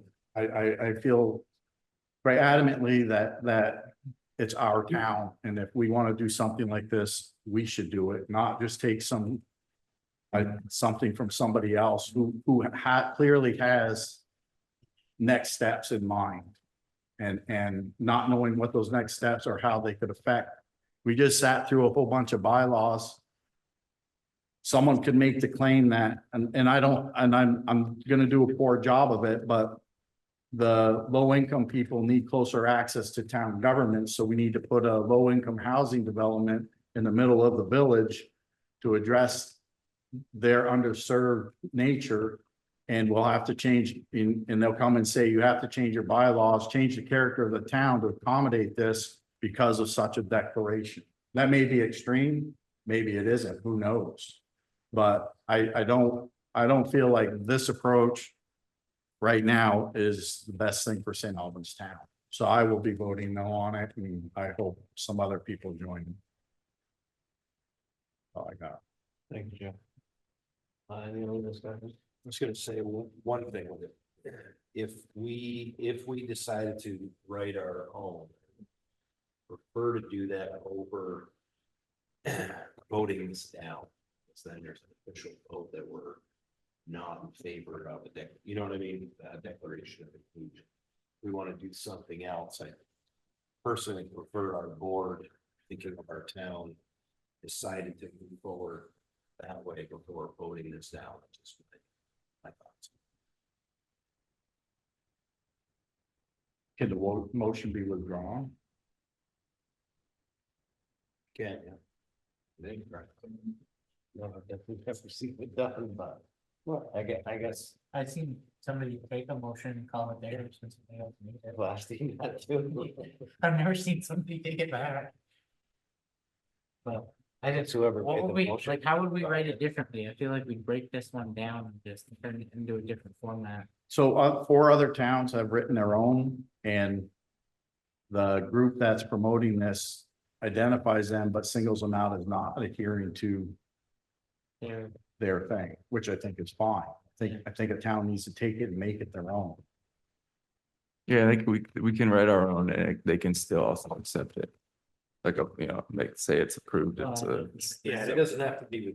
I don't, I don't think we're doing it for them. I don't think Yeah. I don't think we should be doing it for them at all. I think we represent our So town. what if we did a resolution that said, laid out like 2, 3 very specific attainable goals, like we will conduct a review of how we conduct public meetings to make sure they're as accessible as possible. Like we talked about having a way to do translating if someone walked in the room and couldn't speak English, like, not that it would happen at all in the next 5 years, but do we need to have the research done to know what to do if that does happen, like little things like that. This conversation always goes through, this is idealistic. And it's political. But there are things in it that are rooted in reality that could actually be done that could improve the way we operate. So how do we get rid of the political side of it while still keeping an eye on ways that we can, like we added, there's a translate button on our website now, so you just go up into one of the corners and you can make our website any language that's spoken in the world. That was one thing we did to make it more inclusive. You know, what are little things that we can do like that? That's not, okay, here's a group that got 160 towns to sign the same document, we gotta sign their document. I get what you're saying, It's really just even like an inclusive statement. right? Like, it doesn't necessarily have to outline all these steps we have to take, So I think we, You wanna I like think we narrow do, it we are down. inclusive, already, very accessible. But it's, I think if someone comes to the town with an issue regarding these matters, I think that the select board or whoever's pertinent needs to take that up. Town manager, town clerk, whoever is confronted with it and address the matter. Post haste, but I don't know. I think that if we approve this document, we're opening ourselves up to risk down the road with expectations that we change things that we may not want to change, that may not need to be changed, but someone from the outside is saying it's our town. what still remains though. Like, I'll argue that. You think 150 towns are gonna open themselves up to be, at risk for what Well, is generally positive. I think a lot of these towns, I mean, we went through this last year, we had them guys. I know, I've got That's where those PTSD guys from this. are. It's- Jesus, I'm gonna get it again. We went through this last year and it was about the same discussion. Hmm. In all my years here, I've never known us to be non-inclusive or anything. And I do agree with Jeff that we're opening up for these guys to start telling us how we're gonna do things. That's their plan. That's their plan, is to get the whole state. Well, And Brian, a lot of these towns have done it just Kind of to make it go away. Yeah, and we talked about that, it was, You remember the first time we had this conversation, Brian, Jonathan, it turned into, well, originally, when you adopted this, the immediate expectation would do it, was you would do a DEI committee. yeah, Which now, 2 or 3 years down the road, there are corporations that are scrapping complete positions and offices related to DEI. That's kind of changed. But then we came up with a spreadsheet that said, these are very specific ways each department could review a policy or. Because the whole idea was, okay, government's been complacent, we need to be proactive. That's the whole goal. Like, don't wait for someone to come to you and say, I have been wrong. Look for ways where your policies could wrong people, so they never have to come to you and say, I have been wrong. So I see it as like, there's a desire to do this just to say, okay, we're open, for business all the way around, and then, you can disagree with the person that would come here and say, oh, well, I've been racially or treated badly. whatever it is, but And give you their example, different than anybody else, just a perception they have.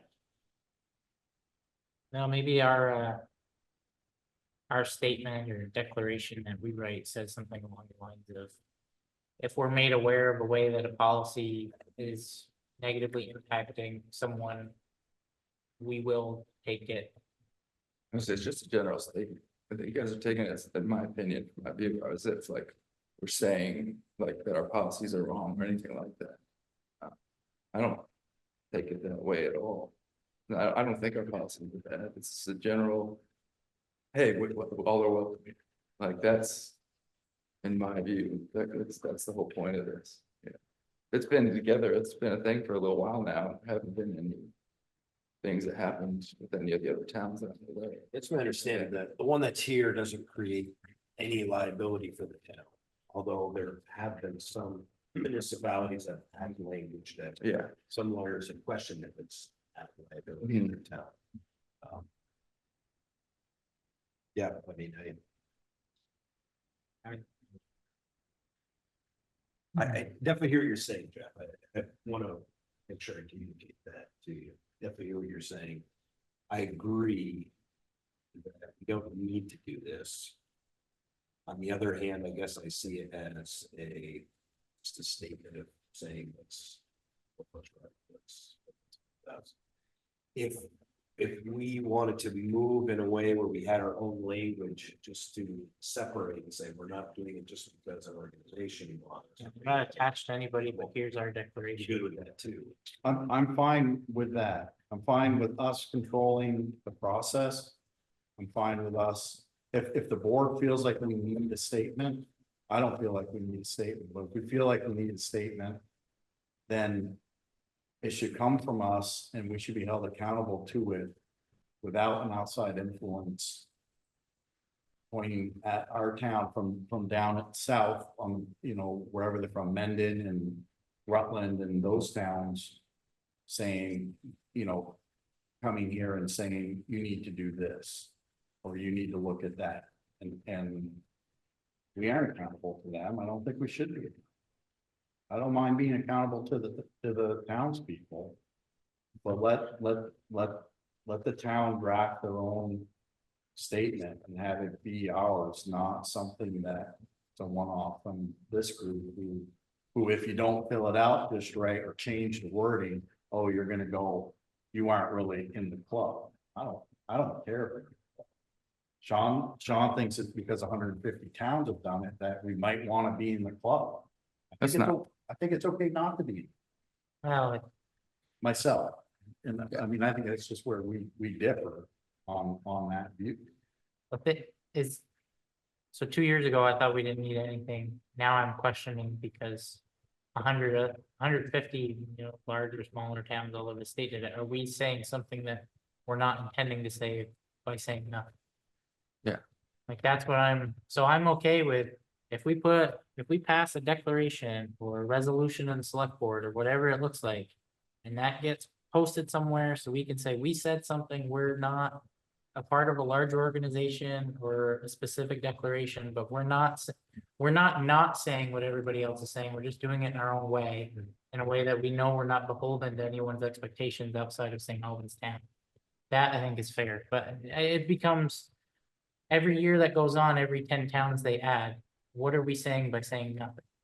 If we're one of the 2 or 3 towns that made up our own, we adopted it and we moved on. Out of a need to maintain local We control. won't, but we won't get on there. We won't get on their map. That's fine, that's fine, That's, because if somebody looks Yeah. into us and then they say, oh, the town has a ton. yeah, No, that's fine. I think that's a fair middle I don't ground. have a problem, I don't have a problem Yeah. with having the statement. I just think it needs to be our statement. that's Yeah, fine. that's That's, we fine. can do that. Yeah, I don't think that. I don't like the outside. influence.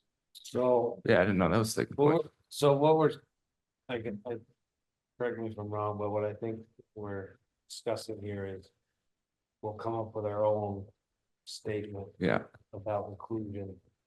And Yeah. define it as such, we're saying this as the town's. Yeah, it'll be from our- Saying all. yeah, How about we have the chair, the vice chair, and the town manager work together on the document. And then get the statement, and Yeah. the 3 of you get in a place where all 3 of you are happy with it, and then you bring it to the board for adoption. And if it takes you a month to get to that point, it takes you a month. But I'd like, Jeff's the vice chair, right? And I'm forgetting. Yeah, I'm. the Yeah. vice chair. Just, Mhm. that way you're included and Yeah. everybody, there we go. I can, I'll start by withdrawing my motion. Gotta. Right, second it. okay. Guess we vote on removing it, so. Now, you Oh, that- You withdraw the yeah. motion, second. Yeah, just, You never voted anyway, so doesn't matter. We had 5 minutes to vote on it, we killed it. yeah. So, okay, So did someone second it though? I did, that but what it's we- dead when you okay. withdraw. If you withdraw before the vote, So so we'll create a we'll have statement. to, let's do it together, like Yeah, Brendan said. That's fine. And then maybe we can just slate off an hour before, corn chopping. Yeah, no, it should be done. I mean, if you want to. Well, because that's realistically, that's like knocking on the door, right? Yeah, Yeah, got them on. just. Really? They were. Well, Well, Three yeah, weeks. yeah, there you go. not two, but. It'll feel like a week. So I mean, I'm fine with getting together and hashing that out, bringing a few different ones together and putting them together. Make it ours. Okay, so we don't have that, Take a motion to do a DE.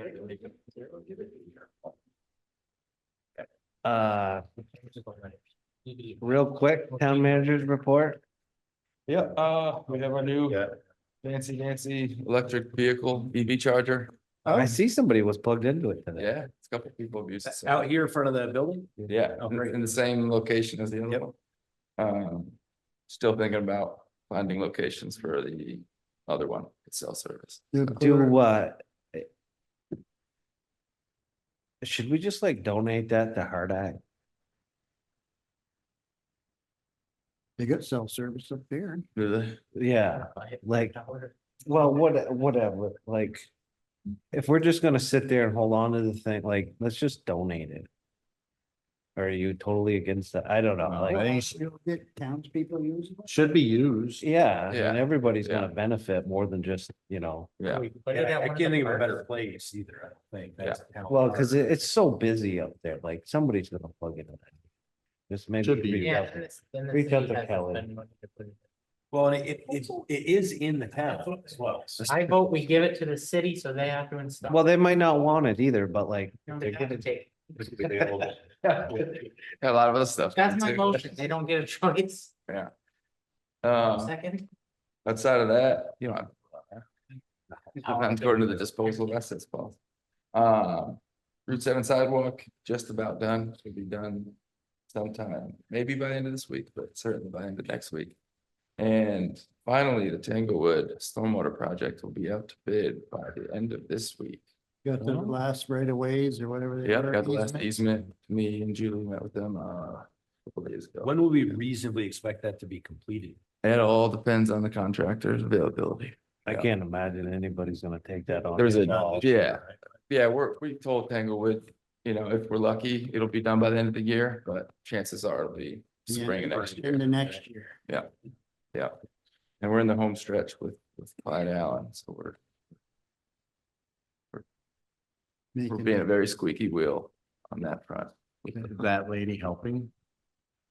We're getting there. Yeah, we're getting there. So, and that's pretty much it right now. Like, Did we want to? Not your turn yet. So, did we want to discuss about, we designated Albo's Yell to look in some cell towers? I've already talked to Al about that. Yeah. Did you want to talk to the board about that, or we're not? Not yet. No, I still Okay. got some more information Okay, to gather on that front. thank you. Yeah. I just didn't know. Mhm. Yeah, because they made, one time years ago, they offered, they being, I don't know who, but someone offered to put a device, let Public Works use it and put it in the plow trucks and have them do like multiple passes per truck. It would take it the winter probably to do it, but it would collect data as it went around for various. Pings and stuff. Yeah, so it collects where it's weak and where it's strong, and then you get kind of a service map by carrier. Yeah. And then you know roughly who, I'm almost wondering if they don't have that. I'm sure they have. Oh, they have it. I bet you now. they probably have. No. Yeah, I they left work today up in the city, had no service all the way home. Not SOS all. Yeah, that's what we got here. When we get another truck. when you get here, yeah, I don't have. Bronson Road, nothing. Yeah. Lake Road, nothing. Yeah, Well, I'd be surprised if they don't. Anyway, we're working on finding that out. Perfect. Yeah. I tell you, Highgate Center got a 5G tower, you can go up one of those down where I live, I'll be the happiest guy in the world. Yeah, it's service inside the Highgate Arena. I know, they put the 5G tower at Highgate. I'm like, 5G and Highgate? Oh, okay. I thought you It's like said I get 25 houses with one bar in service. Wow. So it's 5G, it's great. Okay, are you done? Yeah. Okay, Thanks. Jack, with other business. Okay, I had a guy call me Friday night. On, Clyde Allen and Fairfax Street. Apparently, when there's games, they're parking on his lawn and parking down Clyde Allen Drive. Okay. And he's been out, said you can't park in the lawn, and oh, it's a town right away, we can park anywhere we want. So maybe a few signs, they're Yeah. all on the other side of the road, Was that fair? Who said? Fairfax and Clyde Allen. That was Thursday night? Thursday or Friday. Thursday. Did you talk to you? I Is that- texted with them a little bit. Okay. Yeah. So the other thing he mentioned and that was that. Yeah. They locked the gate at Early Collins up there by the. Oh, yeah. Because somebody was living in the car up there using the board of that. Wow. They They don't usually close the gate? about Don't they his usually- property, but he was. Don't they mentioning usually close about the gate? The gate not being What's closed. that? Don't they usually don't close the know. gate? at night? He I think so. Yeah. locked, Yeah, it, they locked it so she couldn't go in there and sleep and use the facility. Yeah. I think he was saying That's that. pretty he didn't normal. want the gate to be unlocked so people couldn't get in there, but I was explaining that it's Maple Run property, so we didn't have much say. Right, it's, well, he was been talking to the. Yeah. Anyway, I did, we've got no parking all the way down the other side. From Yeah. Fairfax Road, to the top of the hill there, Yeah. a few signs in that corner. I said, that's about all we can do. Yeah. Well, he says, Sheriff, go right by, you didn't do anything about it. I'm like, well, I ain't the sheriff. Yeah, that's true. Yeah, good point. And anyway, I suggested he come down here to the meeting and tell his story. That's what I thought that guy was. Yeah, I thought, he told me he was coming. Yeah, but. Well, want to see it Monday, but- He was like totally surprised, like, oh, really? When is that? Where's the town hall? But I think technically they gotta be off the travel portion of the highway. Don't you when you park on Right, the which side of the puts them road? off, which puts them off. Or don't you, or is that only a certain spot? Yeah, I don't I'll have to look into that one. I don't know, because well, you don't own right to the edge of the road, No. Right. like there's. Very right away on every property. Right. But Like, we had a sign in front of our house for all summer saying we had eggs. They disappeared one day. And so I drove down to the highway department and filed a sign out back and yard sales and all this there was our sign. What's your sign in there? Yep. Nice. I pulled it down, brought it home, so I gotta go back and say, according to the state regulations, their right of way is 27.5 feet from the center line, which that sign was well outside of it, so I gotta get in and have a chat. You need to wipe it right out there with the tape, matching. As what? Risking. Oh, what? Through. Okay, anybody have any other business? Okay, hearing none, the next select board meeting is Wednesday, September 4th and Monday, September 16th. Both start at 6:30 and the offices down here will be closed September 2nd for Labor Day. Are we doing executive session? Perfect. Motion to adjourn? Yeah, so moved or seconded. Third. Jen is not gonna be able to get that one. I made the motion. Motion to adjourn. Jeff made the motion to adjourn. Ryan seconded. All in favor? Aye. Thanks, Jen. Thank you, gentlemen.